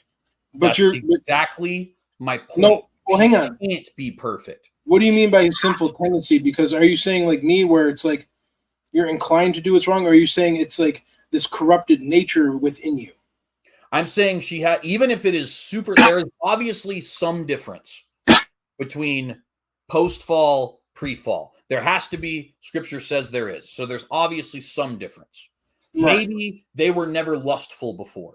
Maybe they were never angry without just cause before. Maybe they never wanted to murder before, so on and so forth. But they have to have even a slight sliver of tendency to sin, or they would never have done so. And by the way, to that comment, only God is perfect. While that's true, we obviously believe we'll be perfect in heaven. Every single Christian on the planet believes there will be no sin. I mean, I guess I can't definitively say that because I'm sure there's some nut job out there. But the overwhelming majority of Christians believe we will not be able to sin in heaven. We will have perfect wills. So it is possible for God to create a will in such a way that sin is not on the table. But he didn't. Are you seeing what I'm putting down here? That's a big problem if you are concluding. Well, it's not though, because God doesn't want robots. He wants people to choose to love and obey and follow. Do you think we'll be robots in heaven? Do you think Jesus was a robot? Do I think Jesus? No, I think Jesus is God. God's not a robot. The Bible tells us that Jesus became or made himself or took the form of a servant and was obedient to the Father. Now, could Jesus have declined? I don't know. But see, I think if I may be perfectly blunt, brother, I think this is something you need to wrestle with more than you are, because this is a inescapable situation. It's not, this isn't me being arrogant or brash. It is just simply the fact and the only reason you're rejecting it out of your own. Here's the problem though, CJ. Okay, I hear you. I see what you're saying. The problem is that the Bible tells us there was no death and there was no sin before Adam fell. Right. There was no sin as in nobody had sin. Hang on. Sorry. If you're going to argue that Adam had a sinful nature before he fell, then the Bible's a lie, because there was sin before the fall. So there's something else going on that I haven't figured out, but I'm not willing to concede that there was sin before the fall. And that's what a sinful nature would be, right? In order for him to have the tendency, this slight tendency towards sin can still be a thing without sin itself being a thing, because sin is the action. Sin is the actual defiance. The tendency is just what led to it. I don't know if I agree with that, because it's if the heart is corrupted, that's where the evil thoughts originate, and then you choose to act on the evil thoughts. But I would contend, or at least now, I don't believe Adam had those evil thoughts going on that he had to choose to either act on or not act on. I'd agree with that. So that's why I say it's whatever it is a sliver. Whatever it is, because there is a difference. Scripture's clear on that. That's what I'm saying. Difference, right? But just as obvious as it is that there must be a difference, that there's something that enters in after that makes us more sinful, right? It is equally clear. If you were like Jesus, or if you were like we will be when we're glorified, in that you had absolutely no tendency whatsoever, 0% to sin, then it would never happen. Jesus in the wilderness is tested. He could have sinned. No, he couldn't. He didn't. See what I'm saying? Like he if he decided to, he could have decided to follow the tempter there, Satan, but he didn't. Why didn't he? I don't believe he could. Well, what do you mean by that? Do you mean that like his lips would magically stop working if he tried to tell a lie? No, I'm saying that Jesus had no desire to do evil, he would never do evil. Exactly. Like the thought of lust never crossed his mind. Exactly. The thought of lying has never crossed his mind. The thought of murder has never crossed his mind. Anything. Exactly. See, because this gets to the whole thing, is that sin is birthed in the heart, or the soul, the mind, if you will. You dwell on it, you act on it, and then it comes outwardly. Jesus had no inward corruption to act on. Exactly. Exactly. Right. And that's what I'm trying to figure out. Hallelujah. That's what I'm trying to figure out, is because the Bible tells us that this inward corruption or inward fall happened after Adam sinned. So it couldn't exist before Adam sinned. So why did Adam sin? I don't know. I mean, to be honest, I really don't know fully. But all I know is that what we're talking about, this inward thing that goes on, happens after the fall, not before the fall. See, but you got to hear how that's a contradiction, right? You're saying on one end, the reason Jesus couldn't sin, me and you aren't saying something different when I say Jesus could have if he wanted to, and you say no, he couldn't. We're not. Well, there's a huge difference here. Number one, Adam was just human. Jesus is fully God. So there's a big difference. Right, but as it pertains to this, it's like, because we can say, okay, that's a big difference. And it's like, okay, but why? As it pertains to the will, why is that different? And you just explained why, right? It's because there's no desire in him whatsoever. Right. The Bible says that in him there's no darkness at all. Whatsoever. Exactly. He's God. And that's the reason. It's not that he didn't have free will. It's not that he doesn't, he has the physical capacity to lie. He has fingers. He could slap somebody if he wants. You know what I mean? You can go on the list of things. It's not like he has a emotional incapacity. He's fully human, mentally, physically, emotionally, right? So what is it that keeps him from sinning? It's he has what we call a nature. His nature is such a way that he has absolutely no desire to do any sin, including something as simple as turning the rocks into bread, which I'm not even 100% sure I know why that's a sin. I don't, but apparently it would have been, because it was something that Satan was testing him with. So if that's why Jesus doesn't sin, even though there's a tempter, Adam being tested fails. Why? I don't know. Well, and to be fair, you're free to sit on that. I guess we could probably go on this forever, but I think that the answer given. Here's the thing: there are gaps in our knowledge. The Scriptures doesn't tell us everything, but I do know that the Bible tells us that there was no death and there was no sin before Adam fell. So, if we're going to say that Adam had a corrupted nature before he sinned, then there was sin and death before the fall. So there's something going on here, and I can't agree that there was this corruption like you're talking about before the fall. Why did he sin? I don't know, and I'm okay to just leave it at that. Well, and I won't put it any further because we've been talking about that for a minute. But nevertheless, I hope the point has been made so people can read back, and you too, right? We can all listen back to this and see. Sure. Who's wrong, who's right, why they're wrong, why they're right, whether or not it even matters, so on and so forth. So well, can we get back to can we talk about the eternal decree?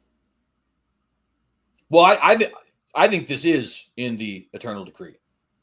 I think this whole subject is related because essentially what I'm trying to demonstrate by demonstrating this is that if, and I know you disagree, but I'll just to assume it for the sake of the argument. And by the way, Kelby, that's actually literally my point. Adam's not perfect. So if Adam has the slightest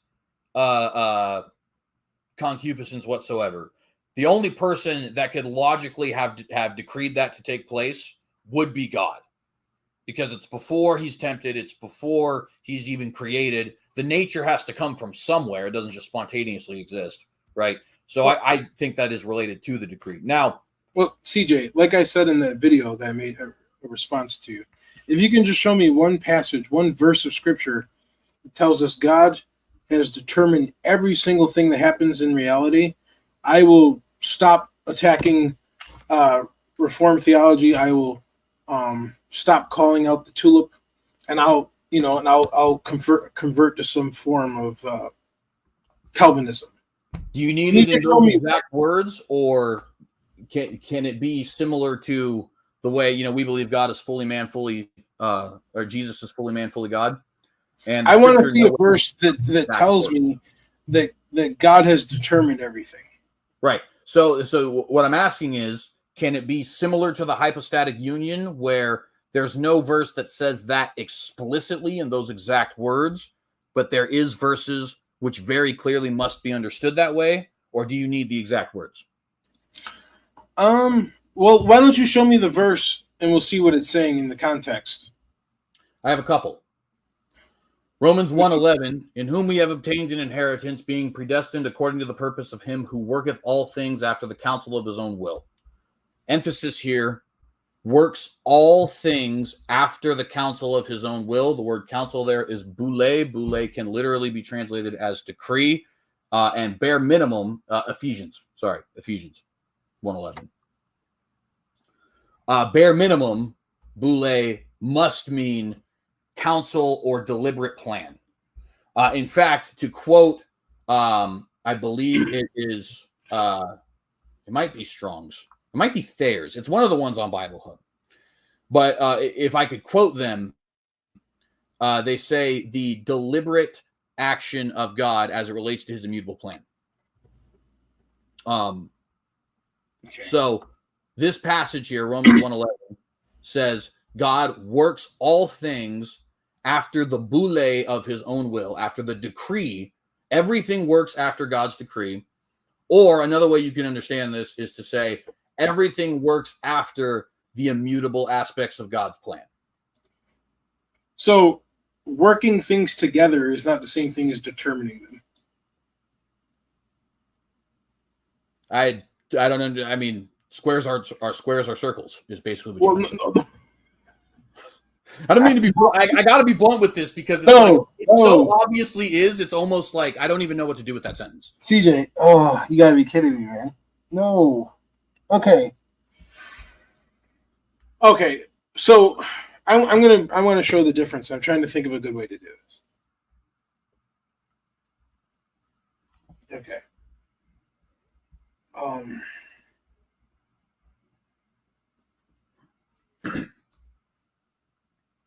Trying to think of a good way to analogy to show you.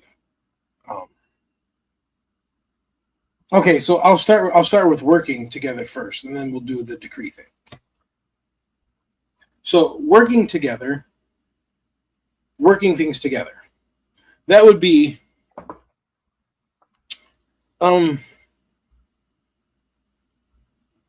let's say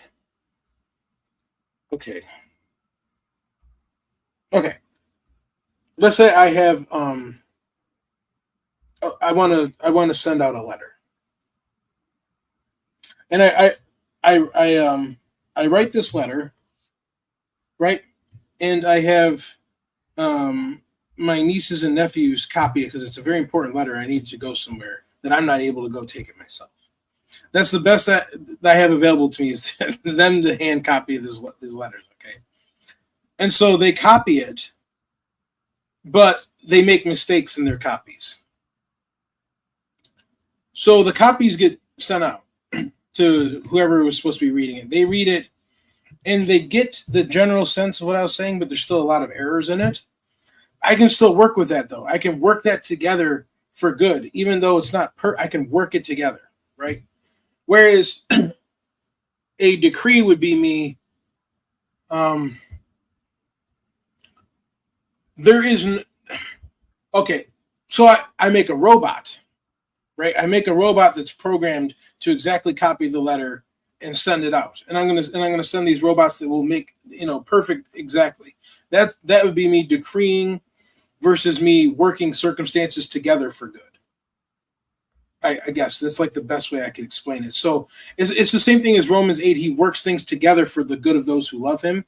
It's not that he's decreeing all things to work together. It's that he's using free-willed agents to work things together for good. So let me tell you why that doesn't work.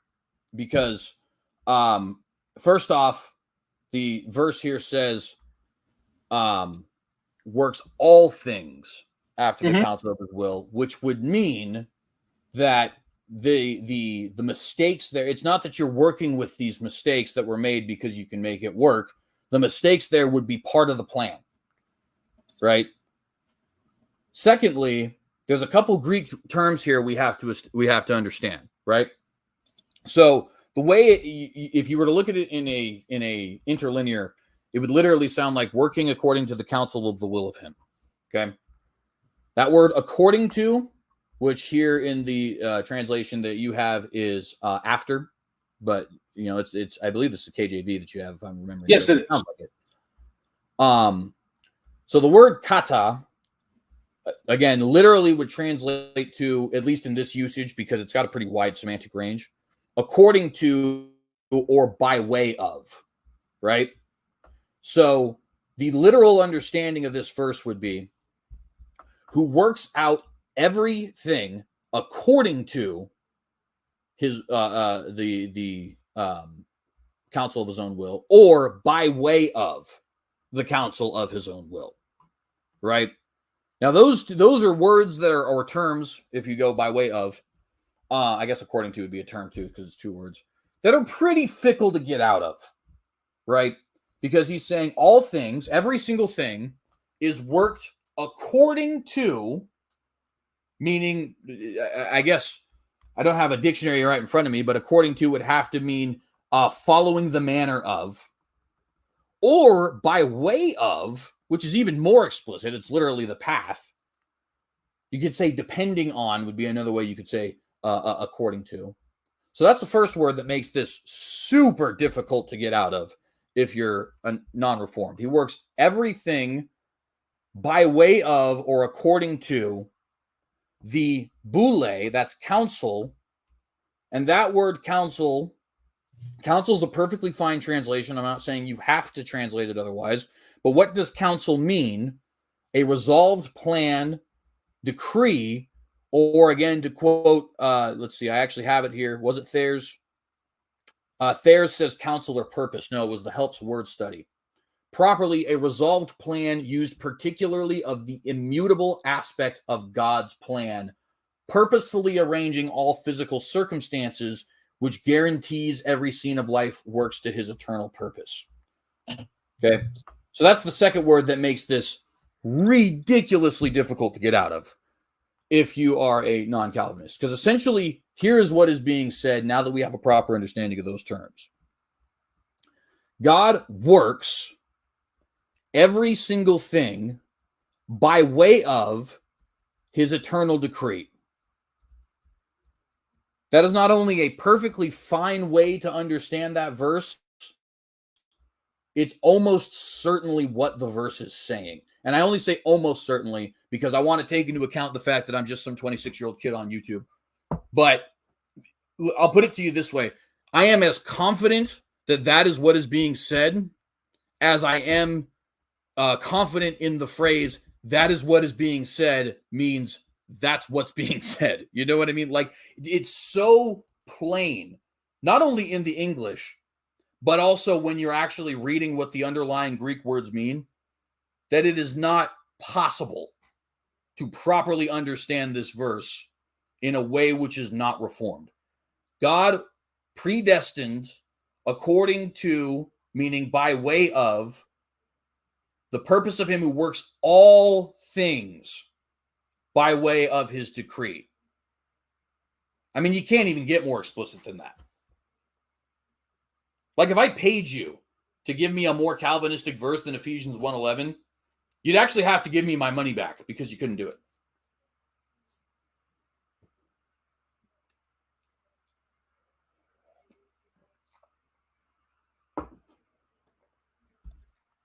Well, you said a lot there, and I don't think you really refuted my point. Now, you're going through the dictionaries and stuff. Okay, but there isn't where are these translations that translate it that it says God has decreed or determined all things after the counsel of his own will? I haven't seen a translation that does that. It's always works things together. I think we're looking at one. I think the English is perfectly sufficient. I just think the Greek makes it more obvious. But the English, I mean, the first time I read this verse, I wasn't even a Calvinist, and it caused a crisis of faith. Because it was like, there's no way this could be true in a non-Calvinistic view. Now, that's just me. I could just have been ill-informed, right? I'm not a super person. But, like, I think the English is perfectly sufficient here. I only go to the Greek to demonstrate, yeah, it's pretty clear that my understanding of the English here is definitely the correct one.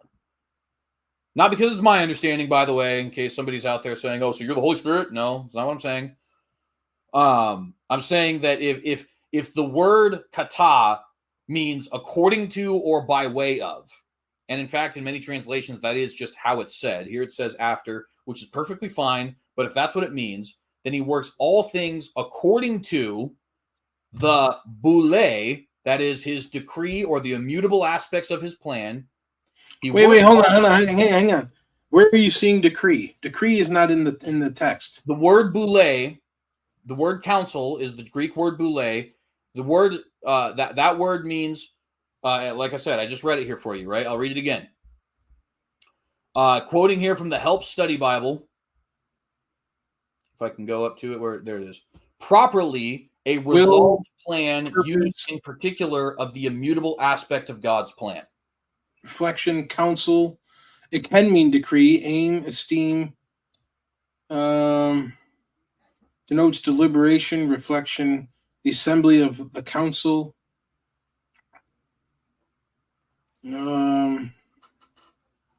Executing the will of God. Yep. Refers only to God's own purpose. Signifies the will urging on to action. Yeah. Signifies the decision, should be translated according to the decision or the plan of his will. Notice it uses Ephesians 1:11 as a demonstration of that exact thing you just read, according to the plan of his will. Yeah. Yeah. So that's what he is working things together after his will. And what is the will being talked about in Ephesians? Well, in this particular case, in whom we have obtained an inheritance, being predestined according to the purpose of him who works things together with counsel of his own will, that we should be the praise to his glory. So it's talking about he works things according to the counsel of his will for those who trust Christ. This is not talking about all things in reality necessarily. Well, except that he actually literally uses the phrase "all things." Yeah, he works all things for the good of those who. This is a second witness to Romans chapter 8. So this verse is not telling us that if my cat died tomorrow, it's because God determined it. This verse is just saying that he works everything that happens in reality for good to those who love God. But it doesn't. He can do that without determining every little thing. It doesn't just say that, though, right? It says that he's working all things according to this. According to the phrase "according to." Yes, and what is his by will? Way of? His will is to help his children. Yeah, but what his will is in this instance is entirely irrelevant. No, it's not. I can agree with that 100%, and my point. In fact, I do agree with it 100%, and my point still stands. That's why it's irrelevant, because it doesn't put you in one camp or the other. Okay, he works all things. That means everything. According to, that means as stated by or by way of the counsel, the boule, the immutable aspects of his plan, the deliberate action, the decree. You saw the different ways that can be translated. They all say the same thing, of his own will. He works everything according to the decree of his own will is literally what Ephesians 1:11 says.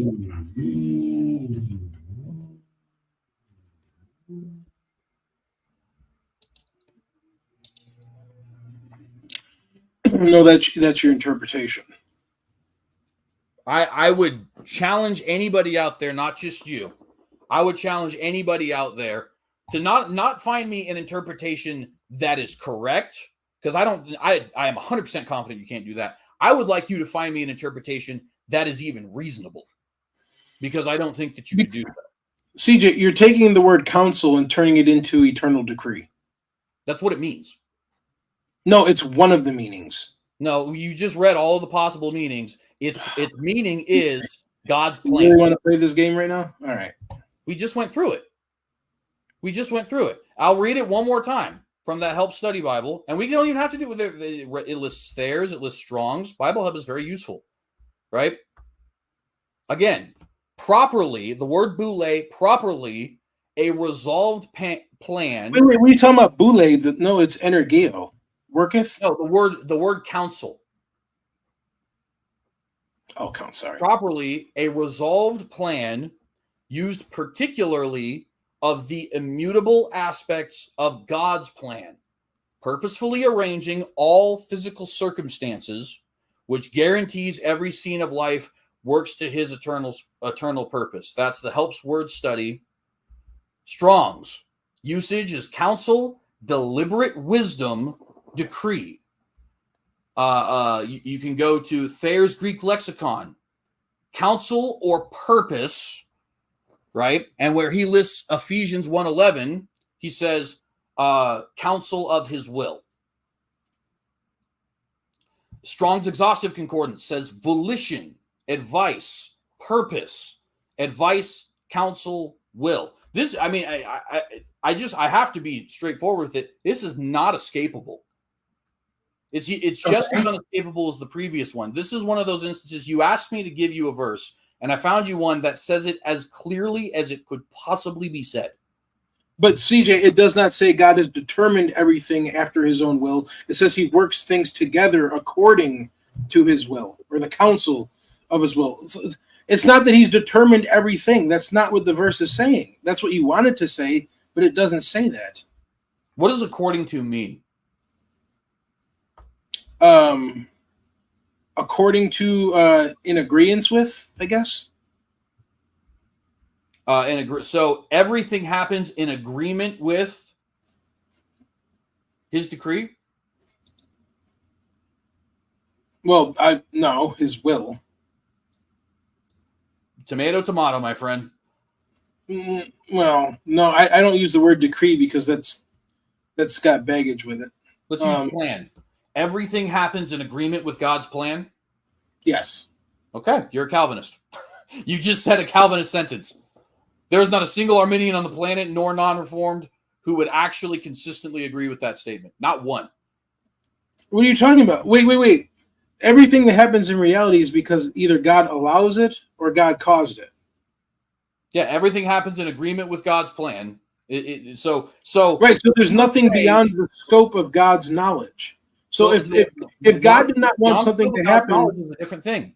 CJ, come on, man. No, you're changing the subject. Beyond no, I'm telling you. We're talking about in agreement with his plan. So CJ, would you say the Holocaust was in agreement with God's plan? Ultimately, yes. There you go. Can I elaborate or go ahead? I don't believe God determined the Holocaust. I believe he used that evil thing to accomplish good. I don't believe it had to be decreed, but he worked it according to his plan. Yes, I have no problem there. So it was in agreement with his plan, even though it actually wasn't his plan. He just worked it after the fact. Yeah. Then how was it in agreement with his plan if it wasn't his plan? Because he worked it together for good. The Holocaust itself was not good. Am I lagging? I didn't say it was good. But if the Holocaust itself was not in his plan, then it's not in agreement with his plan. CJ, you cannot, everything that happens in reality, God either allows or causes. I'm arguing that God allowed the Holocaust to work together for his plan. But are you saying that the Holocaust was part of his plan? I'm saying he allowed it and then he used it as a part of his plan. Okay, that is not what in agreement with his plan means. It's just fundamentally not what the words mean. But if he wanted to stop it, he could have, but he allowed it. Of course. So that's one of the arguments I use to demonstrate why the whole concept of God allowing and determining is completely irrelevant. But as it pertains to this particular issue, in agreement with his plan, if I say, we're going to go to the store, we're going to buy some milk, we're going to go home and watch Star Wars. I don't know. Right? Those are the 3 points of my plan. Right? And we go there and we actually buy eggnog. And then we go, Andrew, okay, well then that's not in agreement with my plan. It's not in my plan. In order for it to be in agreement with my plan, it has to be one of the things I planned.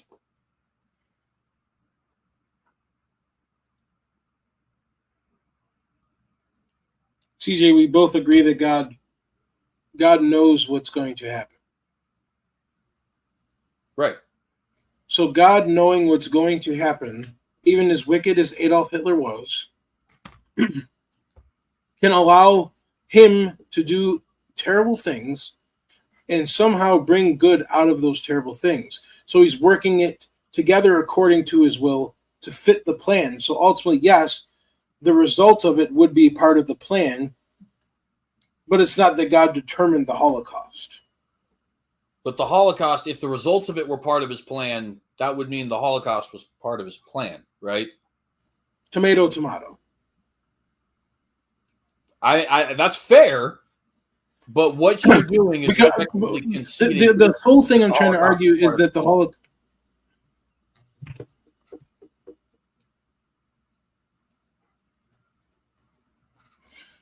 I'm just trying to argue that the Holocaust was not determined. I believe it was foreknown, and God chose to allow it. Or if you prefer the language, God has determined to allow it to occur for a good purpose, then fine. I would agree with that. But if you're saying that God determined the evil that Hitler was committing, I would say no. And I don't think that's what Ephesians 1:11 is saying either. Yeah, I would just, I mean, we can leave it, but I'd just point out, if it's in agreement with his plan, and specifically the immutable aspects of his eternal plan, as is said in Thayer's and Strong's and Helps, then it has to be part of the plan. It can't be something he's just using to his advantage. It has to be actually a part of his plan. And I would also point out, according to is probably better represented by the phrase by way of or as stated in. In agreement with would be close, but if you were to look up, like for example, when you look up kata, its secondary phrase next to according to is by way of. And I'm fairly certain the definition of the word according is actually as stated by. So, in agreement with is serviceable, but it does not actually get to the full breadth of the word. Okay. Well, I just see Ephesians 1:11 and Romans 8:28 as cross-reference passages for each other. You know, the God is working with that per se. Right. So because God is working things together for those who love him does not mean that he's determined every aspect of reality, every decision, every thought, and every whatever. You know, like I think that's a logical leap. You're welcome to make it if you want, but I'm not doing that. All right, one last thing, because I'll let that rest, because, again, the point's been made. We can keep going over it and beating a dead horse if we like, but it doesn't help anything. But I just want to make one last point, which is you asked the question, and I said I'd get to this, so I pinned it and I wrote it here. You asked the question, how can God decree something that is evil and still be holy? Now, you and I both agree that the cross was decreed. Well, no.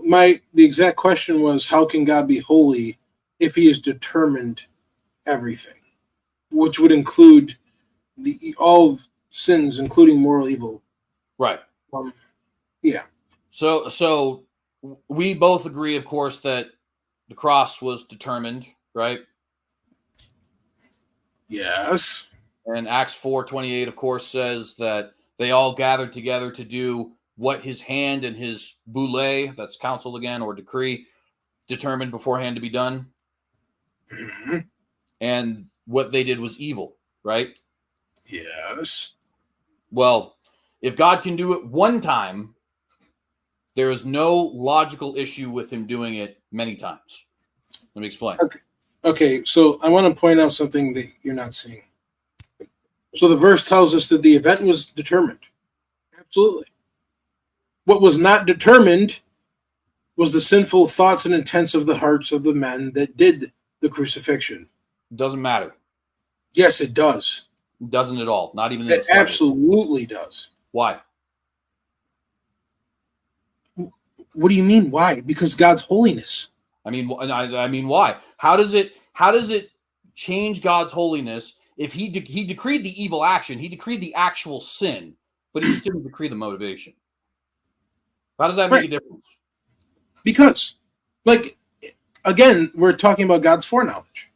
If I send Jesus to this event or to this generation, they're going to crucify him. And that's how he chose to determine it.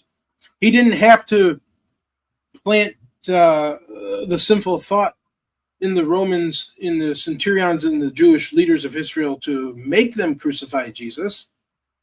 Right? Remember what the Bible says, in God there is no darkness at all.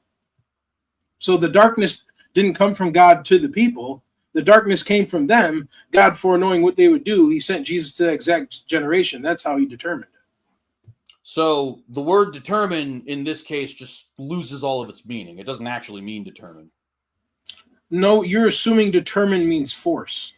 No, I'm not assuming determine means force. I'm assuming determine means determine. You're on mute. You're not on mute anymore. Yeah, I'm saying that God, that's the way God determined the event, was sending Jesus to that specific generation 2,000 years ago because they had become so hard and callous that they would crucify Jesus. So the Father sent Jesus to that generation.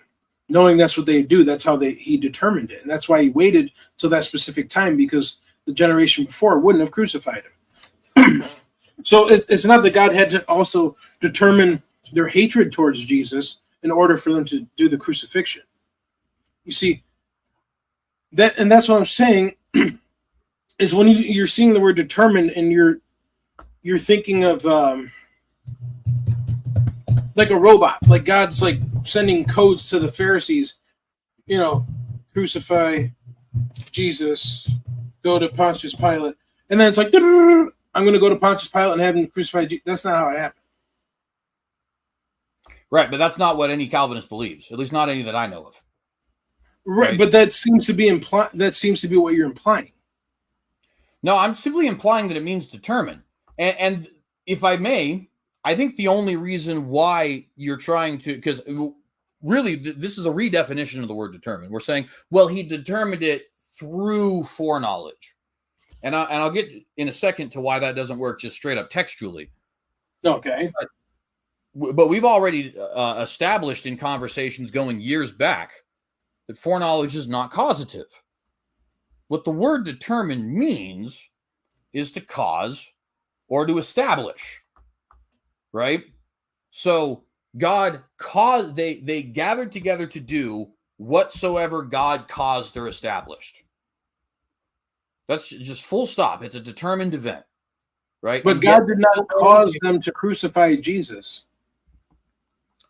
How he causes them to do it is an interesting question. I guess I'm not 100% sure. But okay, right. That's the heart of the issue. What I'm saying is that God determined it in a way where all he had to do was send Jesus to that generation and then sit back. And then they just did what they did. He didn't have to, take the murderous thought and shove it into their mind. Like, yeah, act on that. There you go. You know what I mean? Like, so there's a couple of reasons that doesn't work textually, though. So the first reason is that Acts chapter 4, first off, the word that he uses is determined beforehand. It's literally predetermined, right? So when we're using the word predestination, that's just a straight up translation of the word. He predestined the event. That's the first problem. The second problem, he predestines the event by his hand. Hand is a biblical metaphor both for your power and your work, and by his counsel /boule/decree. Okay. The fourth problem is, or the third problem rather, is Acts chapter 2 gives us a very similar sentence. Let me see if I can find it here. Let's see. Acts chapter 2, verse 23, where he says, him being delivered by the determinate counsel and foreknowledge. So it already takes into account the foreknowledge and also his determining.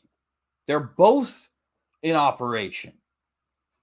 Right? And this is why I say that, like, when you say, well, he didn't determine the thoughts of their hearts and stuff like that. The reason it's not relevant is because crucifying Jesus is the actual sin. That is the sin. Me and you both said earlier, you don't necessarily always have control over your thoughts. You have control over whether or not you act on them. Right? So God's not necessarily going to hold a homosexual who's converted to Christianity accountable for still having the temptation. He holds him accountable for whether or not he did it, whether or not he's lusting after the man or wanting to kiss the man or whatever, going and doing what he does, right? Those are the things. So the actual sin in this instance is crucifying Christ. So God determined by his hand and by his will sin, but he's still holy. If he can do it once because he has holy and righteous purposes for doing so, there is no logical issue with him doing it more than once.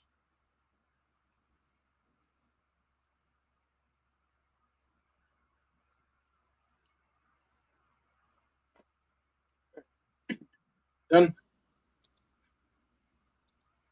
I want to share something with you.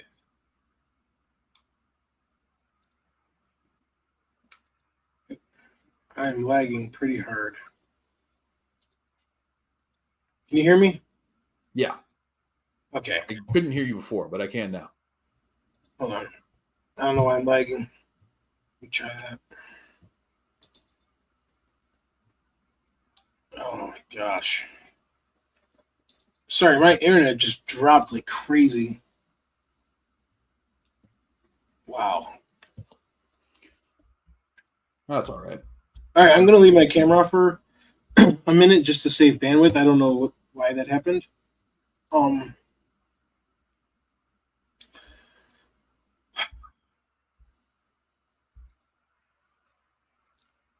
happened? I wanted to share that. Here. Okay. Share screen.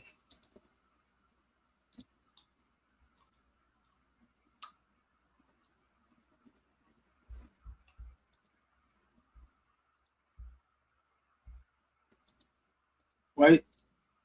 Oh my gosh.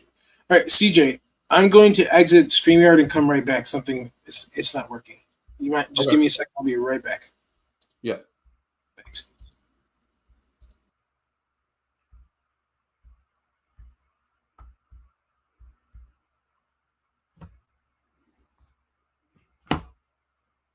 Kelvin, you don't think it's a little odd that you're saying I have to be claiming knowing is causing while I'm actually going against Kevin, who's saying he caused it by foreknowing? Isn't that a little weird? Here we go.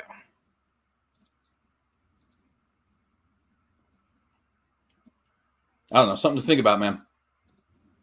All right. Can you see that, or is that too small? Do I need to blow that up? Even if, let's see, I'll make it full screen. Yeah, I can see this. Let me make it a little bigger. Oh, that's too big. Okay. All right. Acts 4:23-28. When they had been released, they went to their own comparisons and reported all the chief priests, and the elders said to them. And when they heard this, they lifted their voices to God with one accord and said, O Lord, it is you who made the heaven and the earth and the sea and all that in them is. By whom the Holy Spirit, through your mouth of our father David, your servant, said, Why did the Gentiles rage and the peoples devise futile things? The kings of the earth took their stand, and the rulers were gathered together against the Lord and against his Christ. For truly in this city were they gathered together against your holy servant Jesus, whom you've anointed. both Herod and Pontius Pilate, along with the Gentiles and the people of Israel, to do whatever your hand and your purpose predestined to occur. So this article is from a website called examiningcalvinism.com. I check this out sometimes, but anyway, he's gonna quote James White, essentially making a similar argument to CJ. He says, Calvinist James White claims, where does God's foreknow appear in the text? Luke's words are to do whatever your hand or your purpose determined to occur, Acts 4:28. What occurred was the greatest sinful act of all human history. It was predestined to happen. God's intentions were good, men's were evil. God's decree took place. Man is properly accountable. And then he goes on, and here's the question. Why is it that when Calvinists come to Acts 4:28, they seem to completely forget about Acts 2:23? This man delivered over by the predestined plan and foreknowledge of God, you nailed to a cross by the hands of godless men who put him to death. What sense does it make to point out that the foreknowledge is not reiterated in Acts 4:28? What's the point? This no longer applies? To a Calvinist, it's not it's not reiterated in verse 28 because foreknowledge is identical to foreordination. So I agree. It seems like a lot of Calvinists conflate foreknowledge and predestination together. And the author of the article goes on to say, yes, God predestined Calvary, but he did so contingently on, and that's where foreknowledge comes into play. So it's perfectly accurate for Calvinists to point out that Calvary was predetermined. But it's not legitimate for Calvinists to ignore the fact that Scripture adds foreknowledge into the picture. He goes on and says, the Scriptures show that God's plans are based upon his foreknowledge. Yes, Exodus, and he gives a bunch of references. So Exodus 3:19 through 20, but I know that the kings of Egypt will not permit you to go except under compulsion. So I will stretch out my hand and strike Egypt with the miracles, and I will do in the midst, blah, blah, blah. Am I merely affirming foreknowledge and denying God's predetermined purpose? He says it depends on how you define God's predetermined purpose. Because if you define it as Calvinism is in Calvin's antecedent, exhaustive, malicious decree of whatsoever comes to pass, then yes. Under that Calvinist definition, I certainly do deny it. However, if you define God's determined purpose as God's consequent actions, like in Exodus 3:19 through 20, and use signs and miracles and hardening, then yes, I affirm God's determined purpose. And I also affirm that God has, based on his determined purpose, conditionally upon his precedent knowledge of people's thoughts and intentions of their hearts, like Pharaoh in Exodus 3:19 through 20, and Joseph's brothers in Genesis 50:20. This provides a very logical foundation for understanding God's predetermined plan and foreknowledge of God. In Acts 2:23, citing Exodus 3:19 through 20, to Calvinists is so important in showing how God's foreknowledge is the basis for his plans. Calvinism teaches that God ordains sin by virtue of having decreed whatever comes to pass. Though most Calvinists are careful not to say that God is the author of sin, it would seem that Calvinists want to save the cake and eat it too, but you can't do both. And those aren't my words. I'm not being snarky. I don't think he's trying to be snarky either, but anyway. So the denial from Calvinists seems to be contradictory. However, in response to the moral dilemma of teaching that God decreed whatever comes to pass, including such things as rape and abortion, Calvinists commonly point to the cross, stating, aside from rape and abortion, God decreed the worst sin of all time, namely the killing of the innocent Son of God at Calvary. So Calvinists cite God's predestination of Calvary as a way to lessen the severity of predestining all sin. Yet non-Calvinists are left puzzled as why Calvinists should think that God did something unseemly with respect to Calvary. And the answer is that deterministic Calvinists believe that God predestined all the thoughts and intentions and actions of those who crucified Jesus. Yes, that's not what non-Calvinists believe. Non-Calvinists believe that God knew the independent thoughts and intentions of the evildoers. Then he planned to let them have their own way as to bring Calvary to pass. Yeah, right, exactly. And that's what I was arguing. But not in the way that he or any way remote controlled their evil thoughts and intentions. However, from the Calvinist perspective, even if you were to merely allow your child to be killed, that's a moral evil. But in this case, it's a sacrifice to save more lives, and hence there is nothing immoral in that. As an analogy, if a group of invaders demanded the life of one of your community, and you chose your own son rather than to have to sacrifice someone else, then who would claim that you had done something immoral? So the Calvinists claim that Calvary was a sin that is rooted in their own worldviews, absolute determinism. Anyway, I can keep going. There's still a lot more to this article, but I don't want to bore you to death. But you see where he's coming at with the article here, CJ. I mean, I see what he's trying to say, but I think honestly that it's terrible theology, honestly. Wow. Because first and foremost, he's saying things that would ultimately, that you ever hear the phrase "prove too much," right? He says, "Why is anything unseemly happen at Calvary? Obviously, it's a good thing because there was, to paraphrase, because there was a righteous purpose in mind, or to be more precise, because he's sacrificing for the good of the world, right?" But Calvinists affirm that that's why any sin happens, is because God has a righteous purpose in mind. So if it's good for the goose, it's good for the gander. If I can say God can determine all evil acts for an ultimately righteous purpose, that is no different than you saying God can determine some evil acts for an ultimately righteous purpose. Because we both say God is not impugned in his holiness if he determines evil, so long as the evil ultimately results in a righteous purpose. So that's the first problem. The second problem that I see here that makes this, I think, awful is this use of the word consequent. Consequent means following as a result of. So God doesn't have an immutable plan, apparently. He doesn't have a goal he's trying to accomplish. He only plans to do things as a result of human will. So he's got to wait for the people to do what they do, and then, okay, now I get to enact my little element of my plan here, which is, I mean, if I can just be frank, a very neutered God. He doesn't have his own plan. He has consequent plans. He is picking up the pieces and trying to build the Lincoln Logs up to a cabin. Well, hang on a second, though. It's not that he has to wait for humans and then he adjusts his plan accordingly. He already knows what they're going to do. So it's not changing his plan. But consequent, by definition, means following.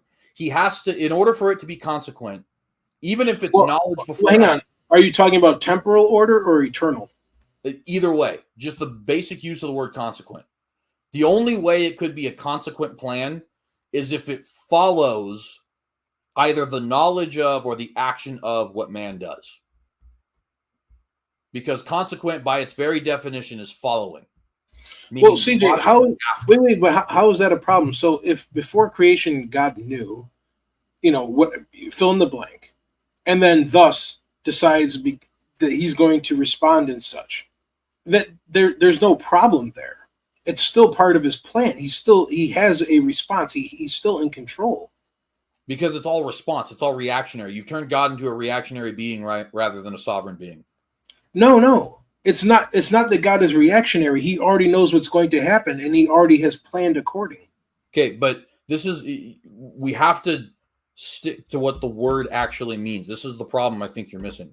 If it's logically following the actions, okay, it can't be simultaneous. The only way that's why I asked you, if you're talking about temporal, it seems like God is responding to what we're doing, but that's not the case in eternity. No, I'm talking about period, whether it's eternal or temporal. Because he said it's his consequent plan. That means it's the plan that follows the decisions of man. It's a reaction to the decisions of man. Now, it appears to us it's a reaction. Certainly it can appear to us, but it appears to us that God changes his mind sometimes, but he doesn't. And I know he doesn't. Right, exactly. So appearances can be deceptive as it pertains to us because we're not eternal beings, right? But according to what... Sorry, go ahead. Exactly. That's why it's not a problem. It may seem like God's reacting to things, but again, these are things he's already accounted for. It's part of the plan. See, but what you're saying and what the guy was just saying are not the same thing, right? You're sure? saying it seems like he's reacting. What the guy you were just quoting said is he is. He said it was his consequent plan. Consequent, by definition, is following, right? It comes logically after, right? So God Now you're saying well, here's the thing, though. That's fine. Well, but here's the thing. So God's plan can't happen before the human did the thing, right? So here, let think about this. It's not possible for humans to have redemption without Christ dying on the cross. So temporally speaking, God has to wait for the crucifixion to occur first. But eternally, you keep getting mixed up on this temporal eternal distinction, though. What I'm trying to tell you is it works either way. Let's take it to eternity. Okay. If the plan in eternity past is God's consequent plan, which to a certain extent doesn't even make sense because it's eternity past, but let's just roll with it. If it's his consequent plan, that means in eternity, God first knew human beings and then reacted to them after. If that's not what happened, God doesn't have a consequent plan. God either has a simultaneous plan in which they both happen at the same time, or he has an antecedent plan, which is what he's refuting, which is God has a plan and then human beings do what they do. Okay? Well, but CJ, aren't you being a bit pedantic with this? No, because that's his entire argument. If you go back up, that is the crux of his entire argument, is that Calvinists believe God has an antecedent plan, and the non-reformed believe that God has a consequent plan. Right here. It depends on how you define God's determined purpose, because if you define it as Calvinism, as in Calvinism's antecedent, exhaustive, meticulous decree of whatsoever comes to pass, then yes, under the Calvinist definition, I certainly do deny it being God's determined purpose. However, if you define God's determined purpose as God's consequent actions, like at Exodus 3:19 through 20, which I think is a misunderstanding of Exodus 3, but we'll ignore that for a minute, to use signs, miracles, and hardenings, then yes, I affirm God's determined purpose, and I also affirm that God based his determined purpose conditionally on his prescient knowledge of people's thoughts and intentions of the heart, like the Pharaoh of Exodus. And by the way, just for the record, while we're here, that's another word, prescient, having or showing knowledge of events before they take place. I actually just read that one out of the dictionary to make sure I got it right. So he is explicitly, that is the whole crux of his argument, explicitly making the argument.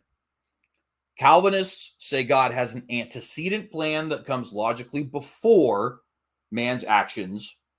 We understand God to have a conditional, prescient, consequent plan that is reacting to what man does. Right, but ultimately makes God not sovereign. God is simply a being who reacts to his creation. But the problem is that you're not putting into consideration is that God foreknows what they're going to do. That's what that word prescient means. But it's still a reaction. He's still reacting to what he foreknows. What's wrong with that? Because it means he's not ultimately sovereign. His plan is based on whatever his creation does. He doesn't have his own plan. He only has reactions to what his creation does. But that's him working things together after the counsel of his own will. Not really. Yes, it is. No, it's God simply reacting to the cards he's been dealt. No, that seems to be a straw man to me.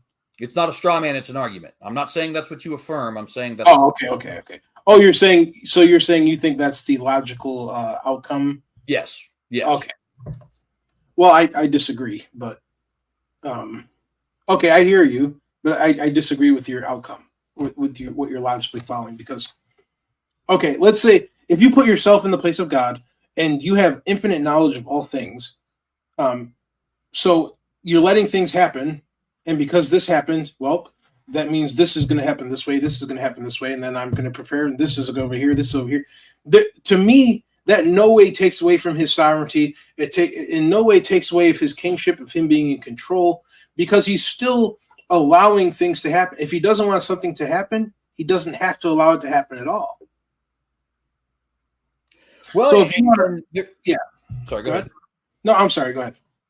Well, I was just going to say there is, you've heard my argument before about, well, maybe you haven't. I guess I don't know how far you got in my book, but I assume you've heard my argument as to why I think that ultimately is a issue for non-reformed people, that God is the sole reason something can come to pass and yet allows it anyway. But even setting that aside for a moment, you obviously bring up the point, and if we set that to the side, I can say it's a fair point, except that ultimately, so that this decision, if we just go back to eternity, nothing's been created. This decision exists in the mind of God somehow. We don't know how.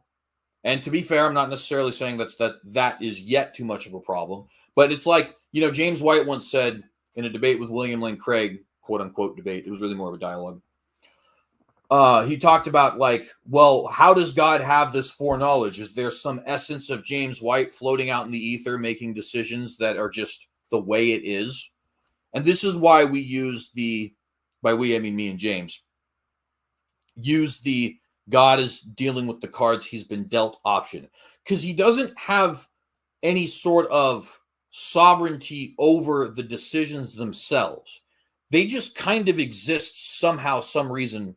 We don't know why, right? Could I say if he wanted to, he could, but he chose not to. He actually chose to let human beings make their own decisions.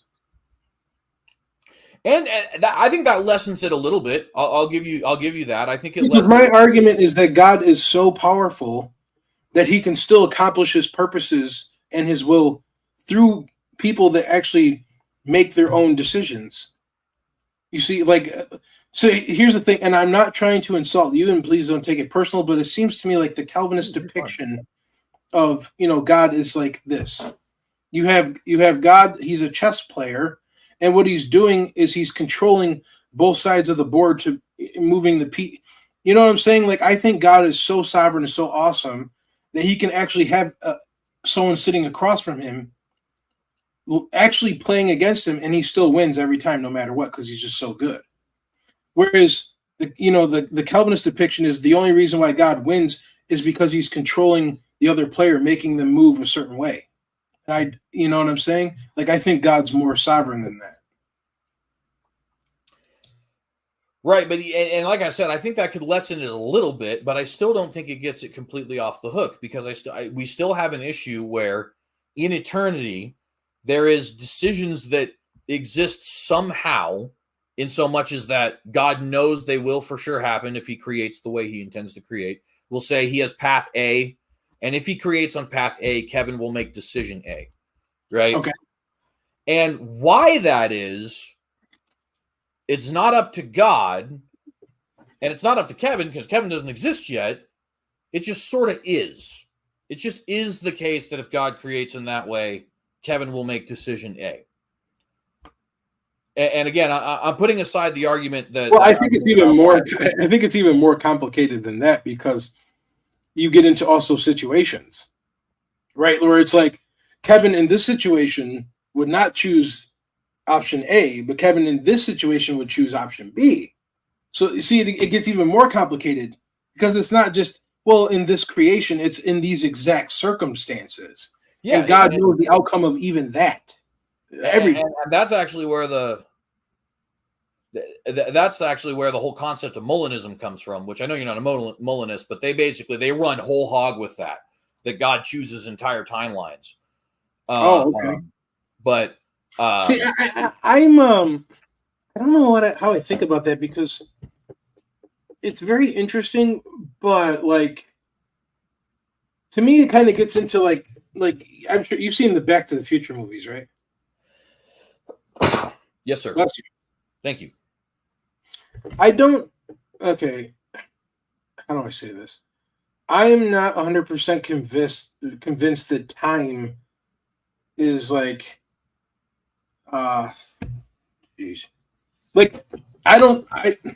not sure that it's hypothetically even possible to time travel. Okay, the past are things that happened in the past. The present is what we are in, and the future is things that are yet to happen. Could I hypothetically create a device that takes me into the future? I'm not convinced of that.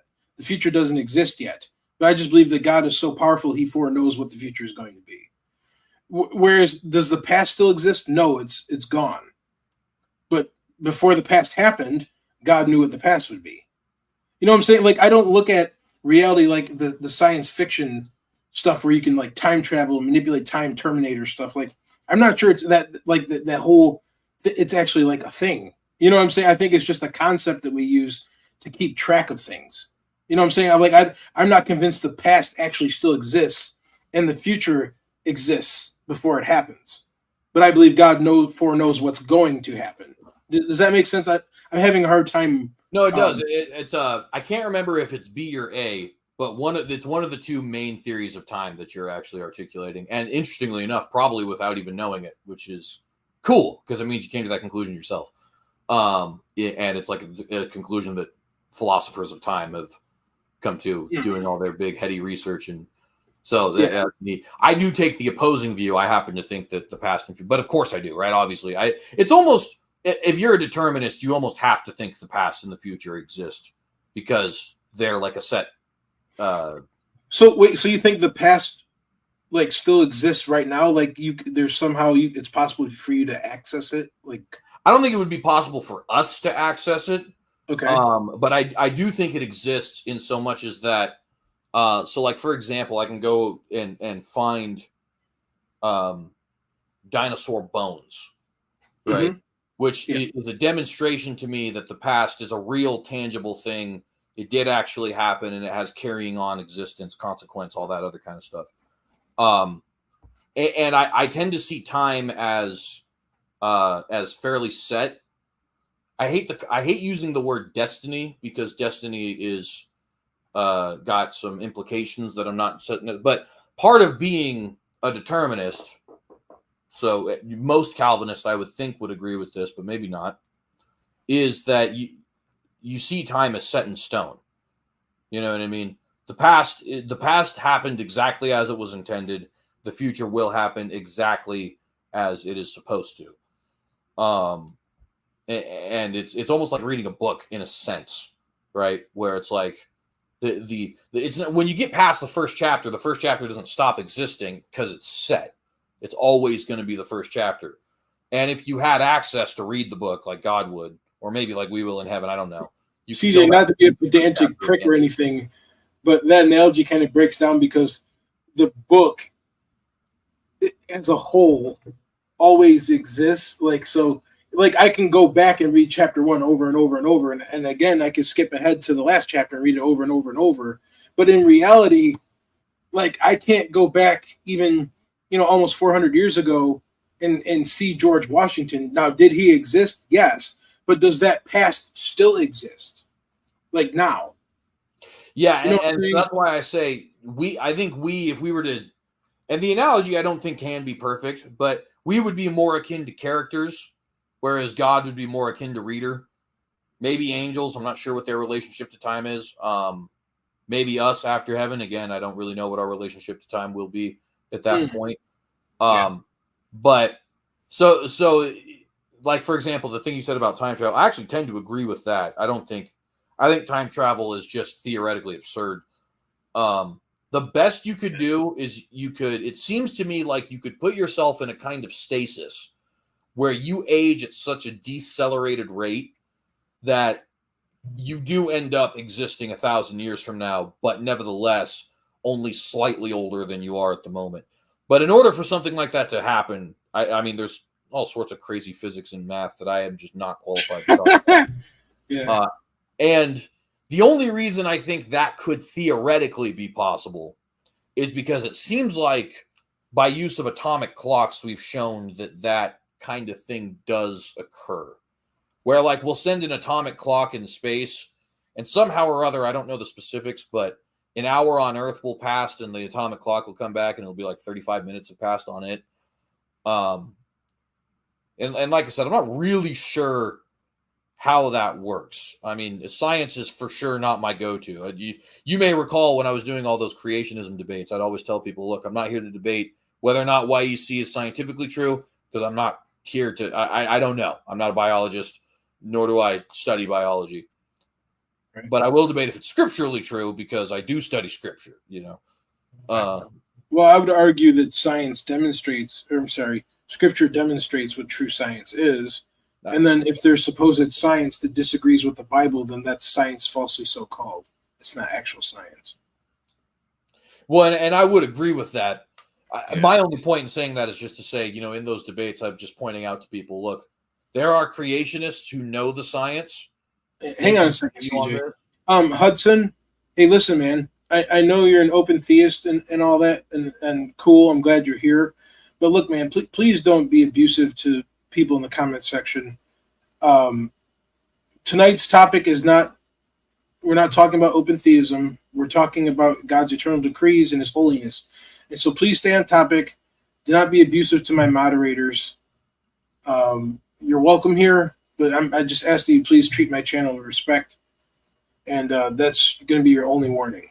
All right, go ahead. Sorry, CJ. Well, no, that was just the point. I don't understand how it works, but it does seem to me like people who know more than I do believe it does, or I even have demonstrated it does. Maybe, I don't know. But that's not even really time travel. It's more like, like, you ever watch the show Futurama? Yeah, actually, I have. I've seen a lot of those episodes, actually. Yeah, so like when Fry is the whole premise, right? It starts with him being frozen. He's not really a time traveler, though. Like, he sort of is in a way, but really he just put himself in a stasis and managed to keep himself preserved until he got to the future. But it's not like he was jumping around back and forth, So. CJ, it's the same concept. Have you seen the Alien movies with Ripley? Yeah. It's the same thing. They put themselves in like a stasis pod where they wake up like 100 years in the future and they're still like the same age and everything. Yeah, exactly. Yeah. Totally. Yeah. So I think that could be possible, but I also think that doesn't even really count as time travel. Of course, that's totally. No, I think there's problems with that view too, because if you're sitting in stasis and like you're not receiving nutrients in your brain and stuff, like I think you would just die. I don't think you would just be totally alive in stasis. Right. You know what I mean? Yeah. It's science fiction. I mean, it's cool for like comic books and like movies and stuff, but I don't think it actually holds up to a can of beans in reality. Well, and to be fair, that is a good point, right? Like, how would you survive? I know that like the way Interstellar did it is they made it to where somehow through wormholes and other such nonsense that I don't understand at all, he like only lived an hour, but it was like a year or whatever on I think it was like multiple years actually.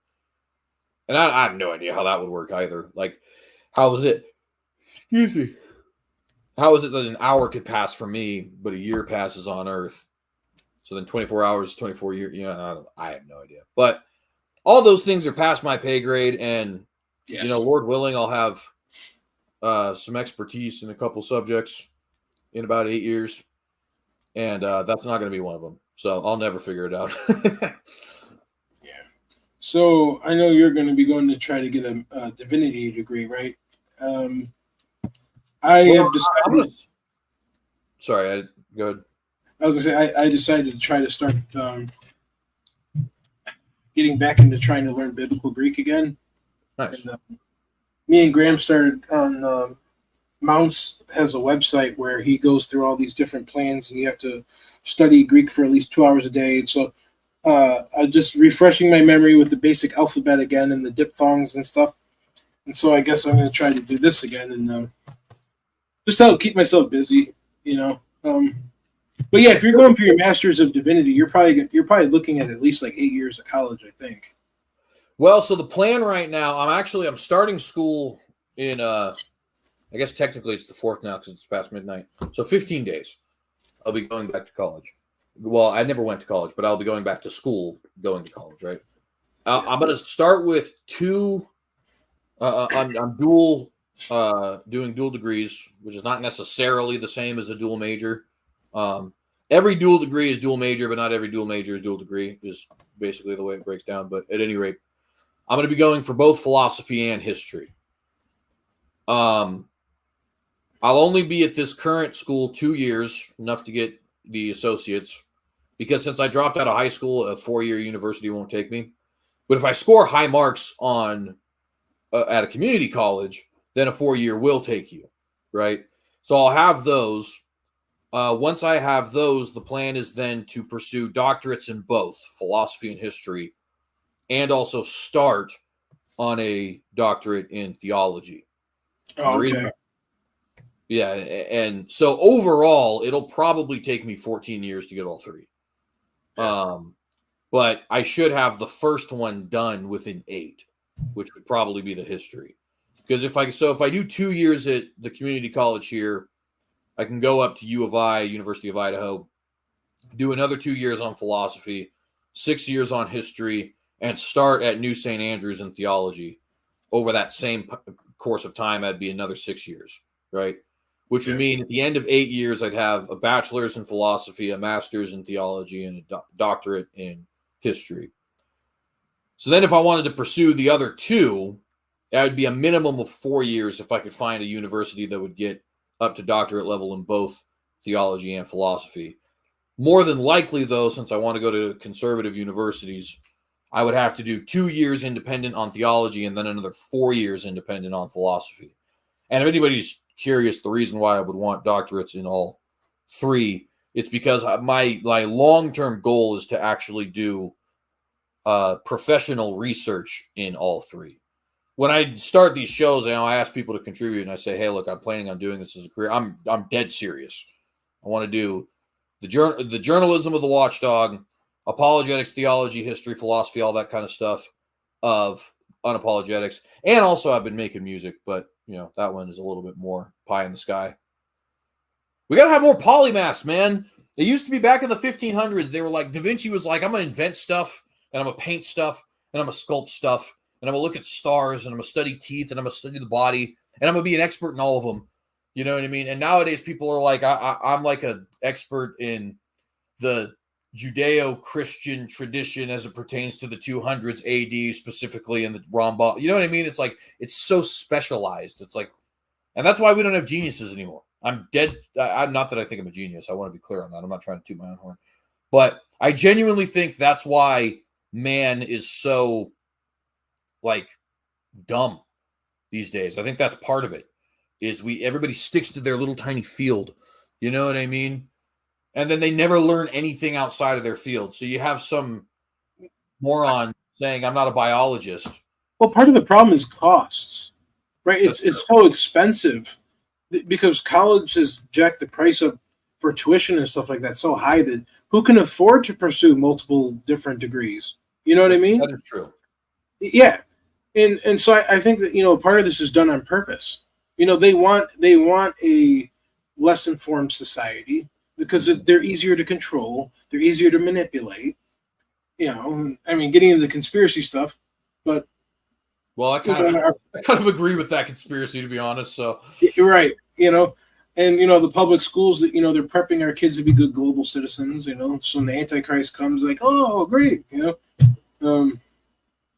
I can see all that stuff playing out. And I personally think college is a big scam.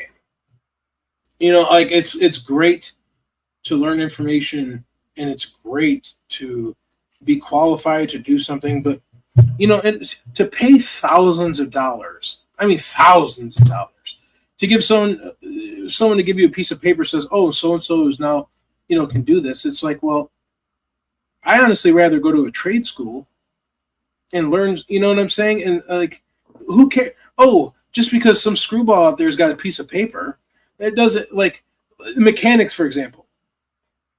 Actually, there might even be better ones, like lawyers. You have lawyers. They both have these degrees, but then there's some lawyers that are much better than others, and so it shouldn't be the degree itself that qualifies someone for a particular thing. It should be how well they can do it. It's how knowledgeable, and so that's where you get in the problem with college.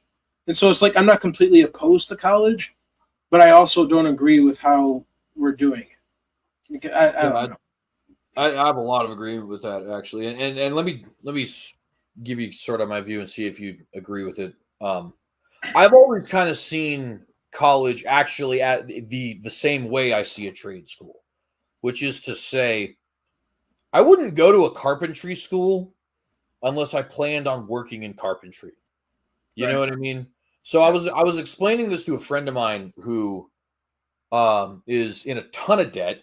Which, by the way, that's the other thing too. I have been blessed enough to. I have all the money. It's all mine. I will not take a single loan out for any of this college. Now, of course, that means I can't use it for anything else. But nevertheless, I've been blessed enough to be stable in that regard. And I think that should never take student loans. That is just, if your parents don't have the money, make the money yourself. You know what I mean? But that being said, you know, my friend who was an art student, he's in insane debt because he did 4 years and got himself an art degree, and he's thinking about potentially pursuing a doctorate in it because he's like, well, I mean, the only thing I can do is strengthen it. It's like a lost, the sunk cost fallacy. And he's like, this is all just a ridiculous scam. And he starts railing on capitalism, like it's the fault of capitalism. And I was like, my man, you don't realize, if you want to be an artist, then paint stuff and publish it. An art degree is so you can go teach art. It's a super specific usage. It qualifies you to go into a school and to say, I am a professor in this subject. Or maybe to do art history. You get research grants so you can start, full-time. You don't have to go work at your local job and then also go home and study. You can just do full-time researching art history or philosophy of art or something like that. You know what I mean? Like, that's what it's for. It's not for you to be an artist. If you want to be an artist, then paint. And maybe you'll sell them, maybe you won't, and philosophy is another good example of that, right? Like, I want a philosophy degree so that I can be a partially full-time, because there's obviously multiple fields I want to go into, a researcher or maybe even professor at a conservative college on the subject. If I wanted to simply be a philosopher, which I think that I think all of us really are, especially here on YouTube, we're all philosophizing to an extent. I just write books, right? And then I'd publish them, and if people liked them, they'd read them, and if they didn't, then they wouldn't. That's all a philosopher is a guy who thinks about stuff, and then he publishes the stuff that he thought. So why would I go get a degree for that? No, the degree is so I can be paid to research it or paid to teach it. And so, basically the long story short is I see it exactly like I see a trade school. But then there's a second point. You brought up the whole thing about, like, it should matter how much you know. I work in the restaurant industry. Yep. My boss is a chef. He's like 35 years old. He's been doing this since he was 14. He went to CIA, which is the Culinary Institute of America. So he's got, all the degrees and stuff like that. So did the guy who replaced him. One of them is really good at their job. The guy who's there now, the guy who he replaced will likely never get hired again. It was that bad. You know what I mean? They both have the requisite qualifications. The difference is one of them is a good cook, and the other one just simply is, not only is he not a good cook, he just doesn't care. So, like,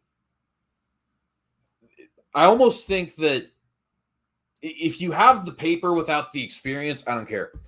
You can say whatever you want. I'm not going to listen to you. You know what I mean? And if you have the experience without the paper, I might listen, but you're probably not going to get the job.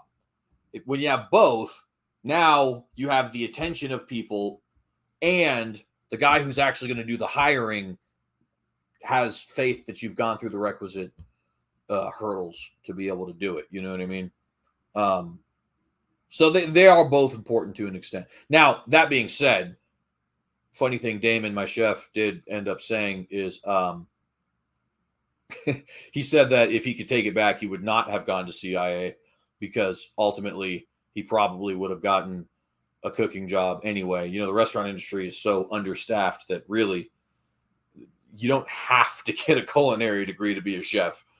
But he did. And, so anyways, that was super long and off topic, but yeah, those are my thoughts on it. Maybe you agree, maybe you don't.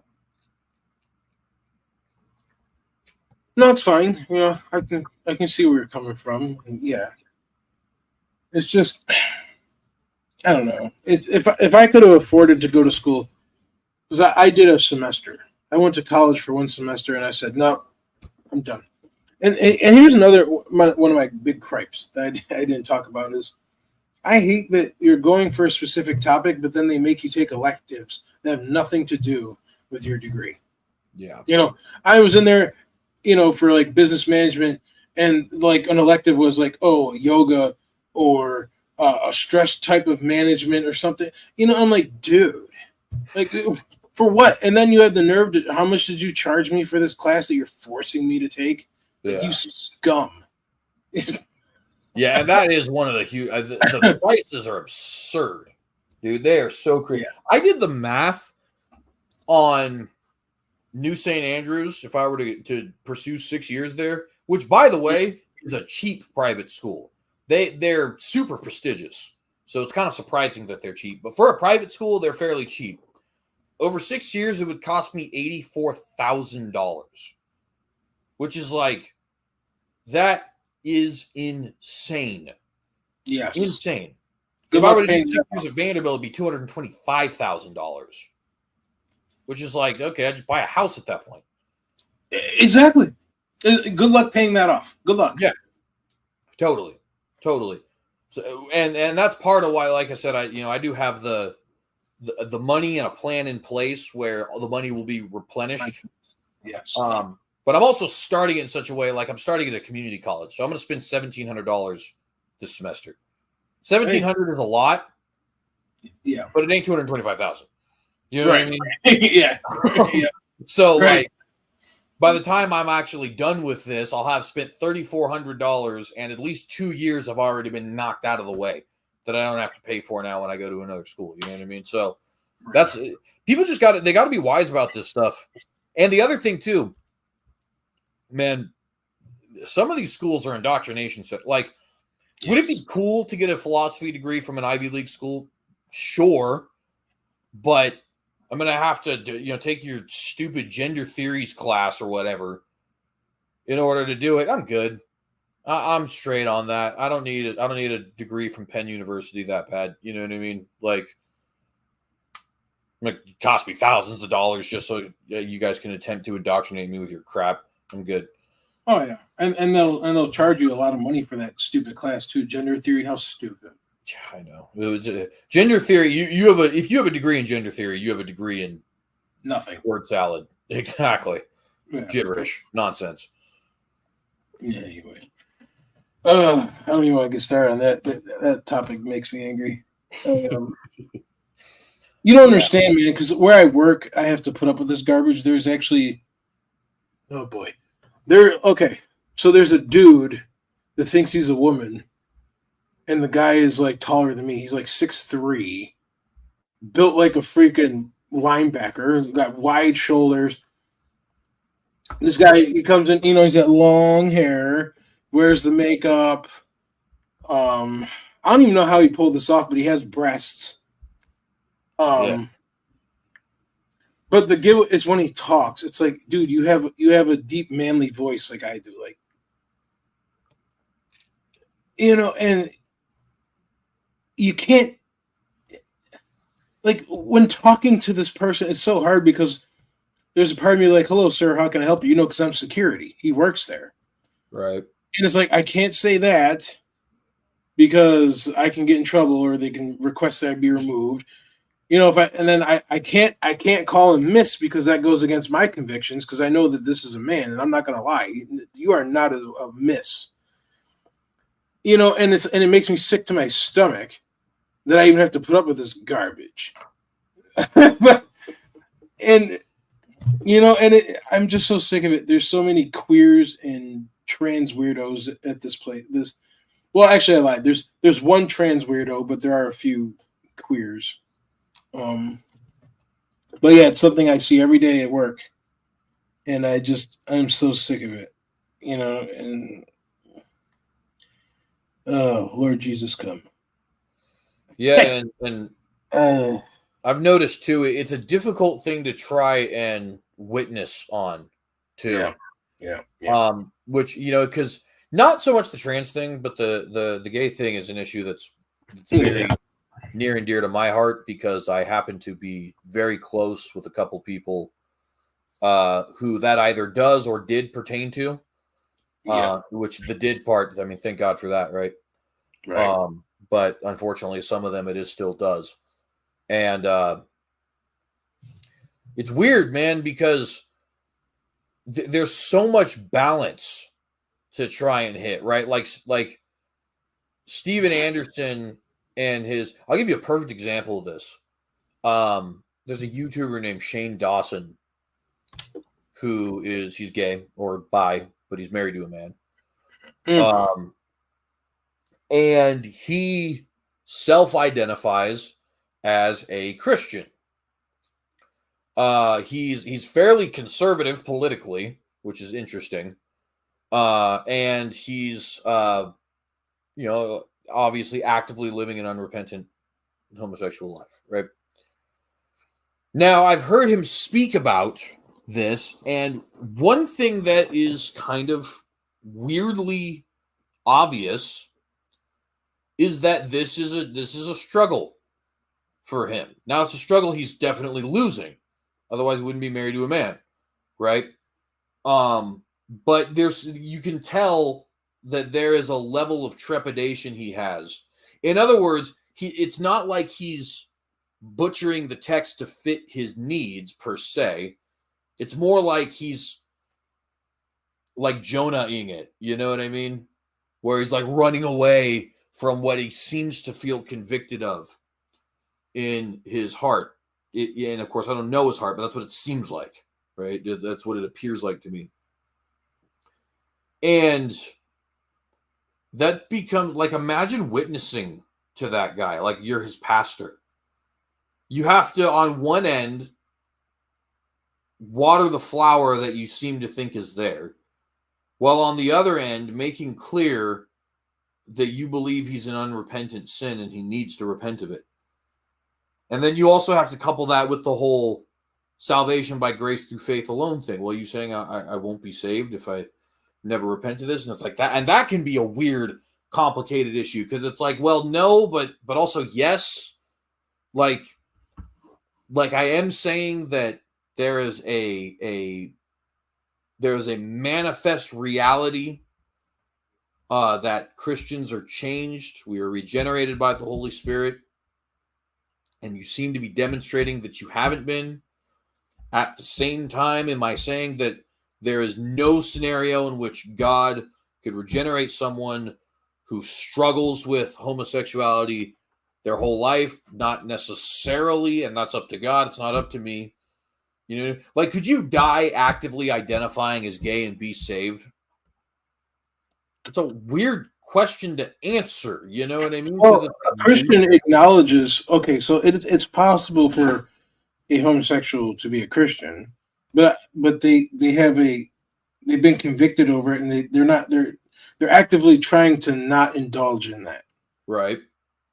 A Christian is not someone that sits there and justifies their sin. Right. Exactly. I believe it's possible for homosexuals to let me make that clear. A saved individual coming out of the homosexual community, so a saved homosexual, I believe it's still possible for them to have those desires and even sometimes act upon them. But I don't believe that they're going to try to fully just, say, screw God and the Bible. I'm just going to go back to all, just all in with it. You know what I mean? Yeah. Yeah. Yeah. And I totally agree. And so it's like, you have to, excuse me. Bless you. Thank you. You have to, as that pastor, you have to somehow balance all of these things while not compromising at all on the conviction of Scripture. And that's, I mean, there's really no other issue like that. You know what I mean? Especially when you add the whole identity thing in, which is just something that the culture has thrust upon us. It's disgusting. Yeah. It's a different world even from the 90s where I grew up in. Mm-hmm. But 90s. Anyway. Make me feel young, man. I was born in 98. Stop that. Oh, wow. I was born in 86, so... I'm getting near the prime of my life is gone. I'm going to be pushing 40. So, hey, you know what? Moses wasn't Moses until he was 80. So the prime of your life may be yet to come. You don't know. Hey, I'm just trying to do what I can with what I got, and It's a lot of hard work, man. I tell you, you know, for as big as I am, as hard as I work out, dude, like, oh my gosh. I have a long way to go. You know, I still got like another 80 pounds I want to drop off of my body. But I do feel better, but man, sometimes the pain of weightlifting itself sucks. Like my right shoulder gets sore a lot now too. Like I don't know. I think when I was doing some shoulder presses, I might have like had wrong form when I was still learning, and like maybe inside my rotator cuff, like maybe I jacked something up. Like my my right shoulder gets achy a lot now, and I never used to. And man, but yeah, everything you do in life hurts when you get older. Like I was out playing disc golf earlier today, and sometimes I feel a pain. So when I was younger, I broke my right foot twice. I broke my right foot once playing football, and the second time was quite embarrassing. I was at school in the lunch line, and you know the turnstile machines, like when you go into a baseball park, that you walk through them, the little thing. I was wearing a pair of jeans that had a loop on it, and as I walked through the turnstile, the loop got stuck on one of the poles on the turnstile, and so I moved forward and I fell, and my foot went inside the thing. And I broke it in like 8 places, the same foot. And so now, as I'm older, I randomly get terrible aches and pains in my right foot sometimes, to the point where I'm limping. Because those old injuries, I'm like feeling the consequence of it, you know. Right. And I can imagine it's only gonna get worse as I get older. Oh my gosh. Well, to be fair though, it's good that you're starting all that now. You know, I mean, I'm a huge football fan. Yeah. And, you know, when I was a young kid, the University of Kentucky had a quarterback named Jared Lorenzen. And he was really good, but he became kind of a sideshow because he was super fat. And quarterbacks are not the big guys, right? But this dude's like offensive lineman size. Mm. They called him Hefty Lefty because he was a left, or Pillsbury Throw Boy was another one. Oh, oh man. Okay. Yeah. Wow. And I really liked him. I thought because it's cool. It is a little bit of a sideshow to an extent, but it's also like, damn, dude, this guy's like a really good quarterback. Like he's and watching him run because he would scramble a little bit was like, I mean, you gonna try and tackle him? I'm not. Good luck with that. You know? Well, unfortunately, and I don't say this to like frighten you or anything, but Mr. Lorenzen passed in 2019 due to complications because as big as he was when he played, when he stopped, it got way worse. He hit upwards of 400 pounds. Right. And the unfortunate thing about getting that big, especially once you get into your 40s, is you can start working on it and make a lot of progress and it already be too late. And that's exactly what happened to him. He started working out. He even managed to drop 100 pounds.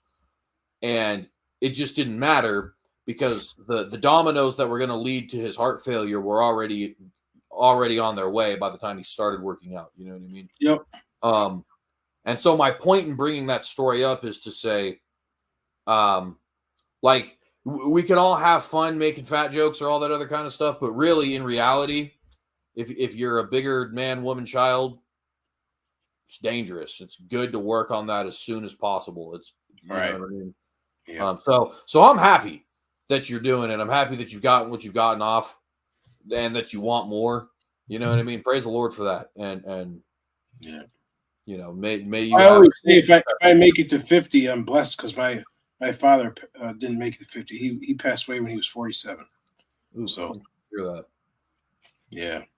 I guess I kind of probably should have known something like that because you're not. I mean, you said 1986. So you're 38. Yeah. Yeah, that's. And you've talked about your dad before, so that, I mean, I guess he couldn't have been too old, right? I was 22, I think, when my dad died. Or 23. Yeah.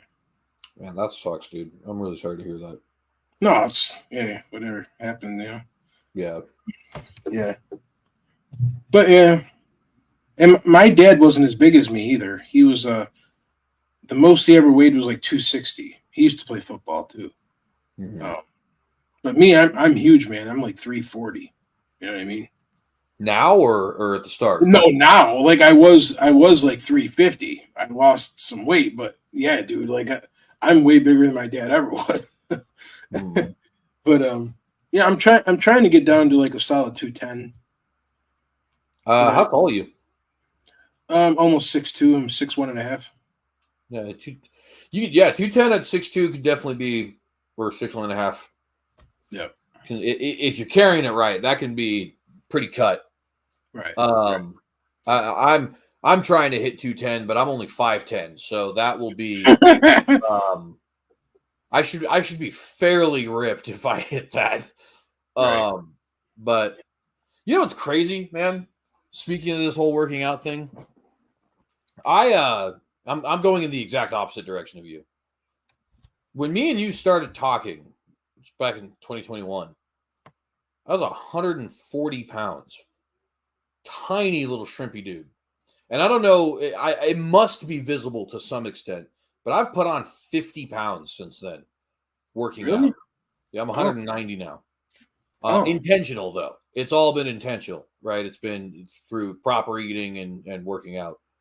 Right. And I brought that up to my doctor the other day, and she kind of laughed. She's like, I think that you might have been like maybe potentially starving when you were 140 pounds. And it's like, yeah, I mean, possibly. I didn't eat very much, maybe like once a day. But it's just interesting to me, man, like that kind of a change. And I still, because I'm not that big, you know what I mean? Like I could do the whole thing, but it's really not super impressive. I just kind of look like a regular human. So like that's why I kind of came to the conclusion, like I think 210, maybe another 20 pounds might be solid. You know what I mean? Because I don't want to be too ripped. You start looking like Arnold Schwarzenegger look gross. You know what I mean? Like your veins are like bulging out of your forehead. I don't know. I think that looks weird. But I want to be big enough that I can be athletic. You know what I mean? Right. Yeah. Yeah. Well, he did the bodybuilding competitions, where they go on stage and they do the different poses and stuff. You know what I mean? Mm-hmm. So he had to be really cut. Yeah, I agree that like that's doing too much. Like that is not like something that's realistic in maintaining over a long run, because you literally have to be in the gym like all day, every day, and do not like he used to tell stories. He used to break into the gym in the middle of the night when it was closed, or early in the morning, just to get a few extra arm curls in. And like that's how obsessed he was with it. And that's all that you'd literally have to dedicate like all of your time pretty much to just being in the gym and trying to shock your muscles to maintain that kind of physique. It's like really unrealistic, like to do. Which is why people that usually get into those competitions only do it for a few years, because you won't have a life. Yeah. Well, and the interesting thing with that too, because that is very true. It's unnatural too, right? Like I remember I was talking to my little brother the other day, and if you're familiar with Tim Tebow, the quarterback, one of the things that shocks a lot of people about Tebow is that he's the same height as Schwarzenegger was when he won Mr. Universe, and he's actually 25 pounds heavier. Now, if you looked at the two, Tebow's huge. He's a ripped dude. He looks like if he punched you, your head might pop. But Schwarzenegger looks like a monster.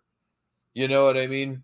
And so it's like, how is it possible? Obviously, people have different body types, but how is it possible that he outweighs you by 25 pounds and he's the same height, and you actually look bigger and more cut and all that other kind of stuff?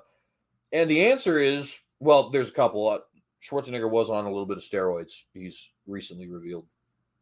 But more importantly than that is, when you're an athlete, like an actual athlete, you have to have a level of real strength, not just show strength or gym strength, right? Because you have to run through another human being.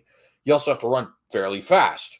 You got to be quick, all these other kind of things, right? You have to be more practical. It's not practical to the same level as, say like an archer from back in the day, but it's practical to an extent, right? And so you put on much more organic, so to speak, weight and organic muscle. And so even though you're bigger, you don't look as big because it's more natural. You're doing things like the carbo loading and creatine and heavy protein, curls and bench presses and stuff like that, you know. And athletes tend to live a really long time also as a result. They're healthy, they live a long time, and they look overall better. And they're also probably more powerful and faster and all those other kinds of things. A lot of bodybuilders die in their 30s because the constant dehydration and the constant taking of weird chemicals, and sometimes including steroids, the stress you put on your body by constantly working out nonstop, it damages people hardcore. And so you'll get these dudes, you know, like I said, they're just 35 years old. They seem perfectly healthy. All of a sudden they have a heart attack. And it's like, well, yeah, I mean, the dude's been dehydrated going on 15 years and he's got so much body, you know what I mean? Like, right? And so, like, of course he did. Yeah. Whereas a lot of these, you know, football, baseball, basketball, these guys, these actual athletes live up into their 80s and 90s. Willie Mays just died at 93. It's because being an athlete is real body work, whereas bodybuilding is all just, it's dangerous, really. You shouldn't do it. Yeah. Well, CJ, it's almost 4:30 in the morning, so I think I'm going to start shutting this down. Yeah, that's fair. I mean, we've been off topic for 25 minutes, so. Yeah. No, but I mean, it was a cordial conversation. It was good and stuff, and I hope you can, you know, see my perspective as I've tried to, you know, see yours and see where you're coming from with things. And you know, I respect you as a person. I love you as a human being, and I think you are a Christian, but I think you're really wrong about you know, God determining everything. And I mean, I'm confident that if you really keep studying this stuff, and I'll keep studying too, I am confident that you will come out of it. And I'm actually going through Dave Hunt's book, What Love Is This? Mm-hmm. And he's been bringing up some really interesting things about history that I didn't know. Essentially, Augustine was just a demon. This guy was just an absolute disgusting pig madman, and greatly influenced Calvin. And Calvin did some horrible things in Geneva. But anyway, the more I look into the history of where this philosophy and stuff came from, the more I'm convinced it's not from God. And there's a lot of Calvinists that are ignorant of where it came from, and so I don't know. As I get more, I plan on doing a full-length documentary on Augustine. It's going to be really in-depth, probably over 2 hours long. I'm going to try to get some actual scholars that have studied Augustine to come out and talk about it too. I want it to be as professional as possible, but that's my goal in the next year or so. I want to put together a thorough, really good documentary about Augustine, because he is the godfather of determinism. So, yeah. So that's, you know, but yeah, just keep studying, and I'm going to keep studying, and I'm convinced that, you know, you'll come out of it. And if I'm wrong, I'll come out of what I'm in. But I'm really convinced I'm not wrong on this issue, you know, but we'll see. But anyway, thanks for joining, CJ, and thanks for everyone that stuck around in the chat to listen. We lost a few viewers. We had more earlier, but yeah. But thanks. Yeah. Just as parting thoughts, I'll say I won't comment too much, just so we don't open a new wormhole, rabbit trail, whatever. Wormhole. Never heard that saying in my life. I know it's a thing, but anyways, but I'll just say, obviously, you know, I do appreciate these conversations. You can pretty much guarantee just about any time that you want to have a conversation, we'll make it work, Lord willing. Because you know, these are it's not often that you get to have in-depth conversations that are both interesting to people and edifying to people. I was reading some of the comments there, and on both sides, it seems like people were enjoying it, which is good. Yeah. And yeah, I think it's a very necessary thing.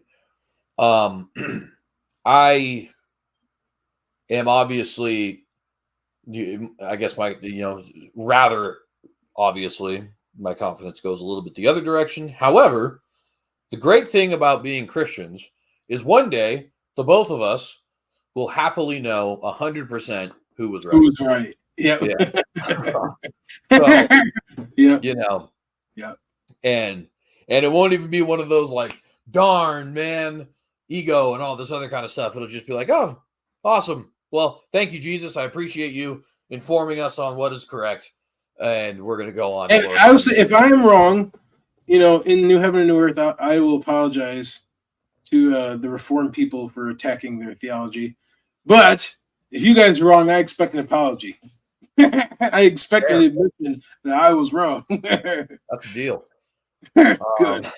But hopefully you'll come to that conclusion before then. But you know. Anyway, it was a pleasure talking to you, brother. God bless you. All right. Take care, CJ. All right, guys. God bless. Until next time. See you later.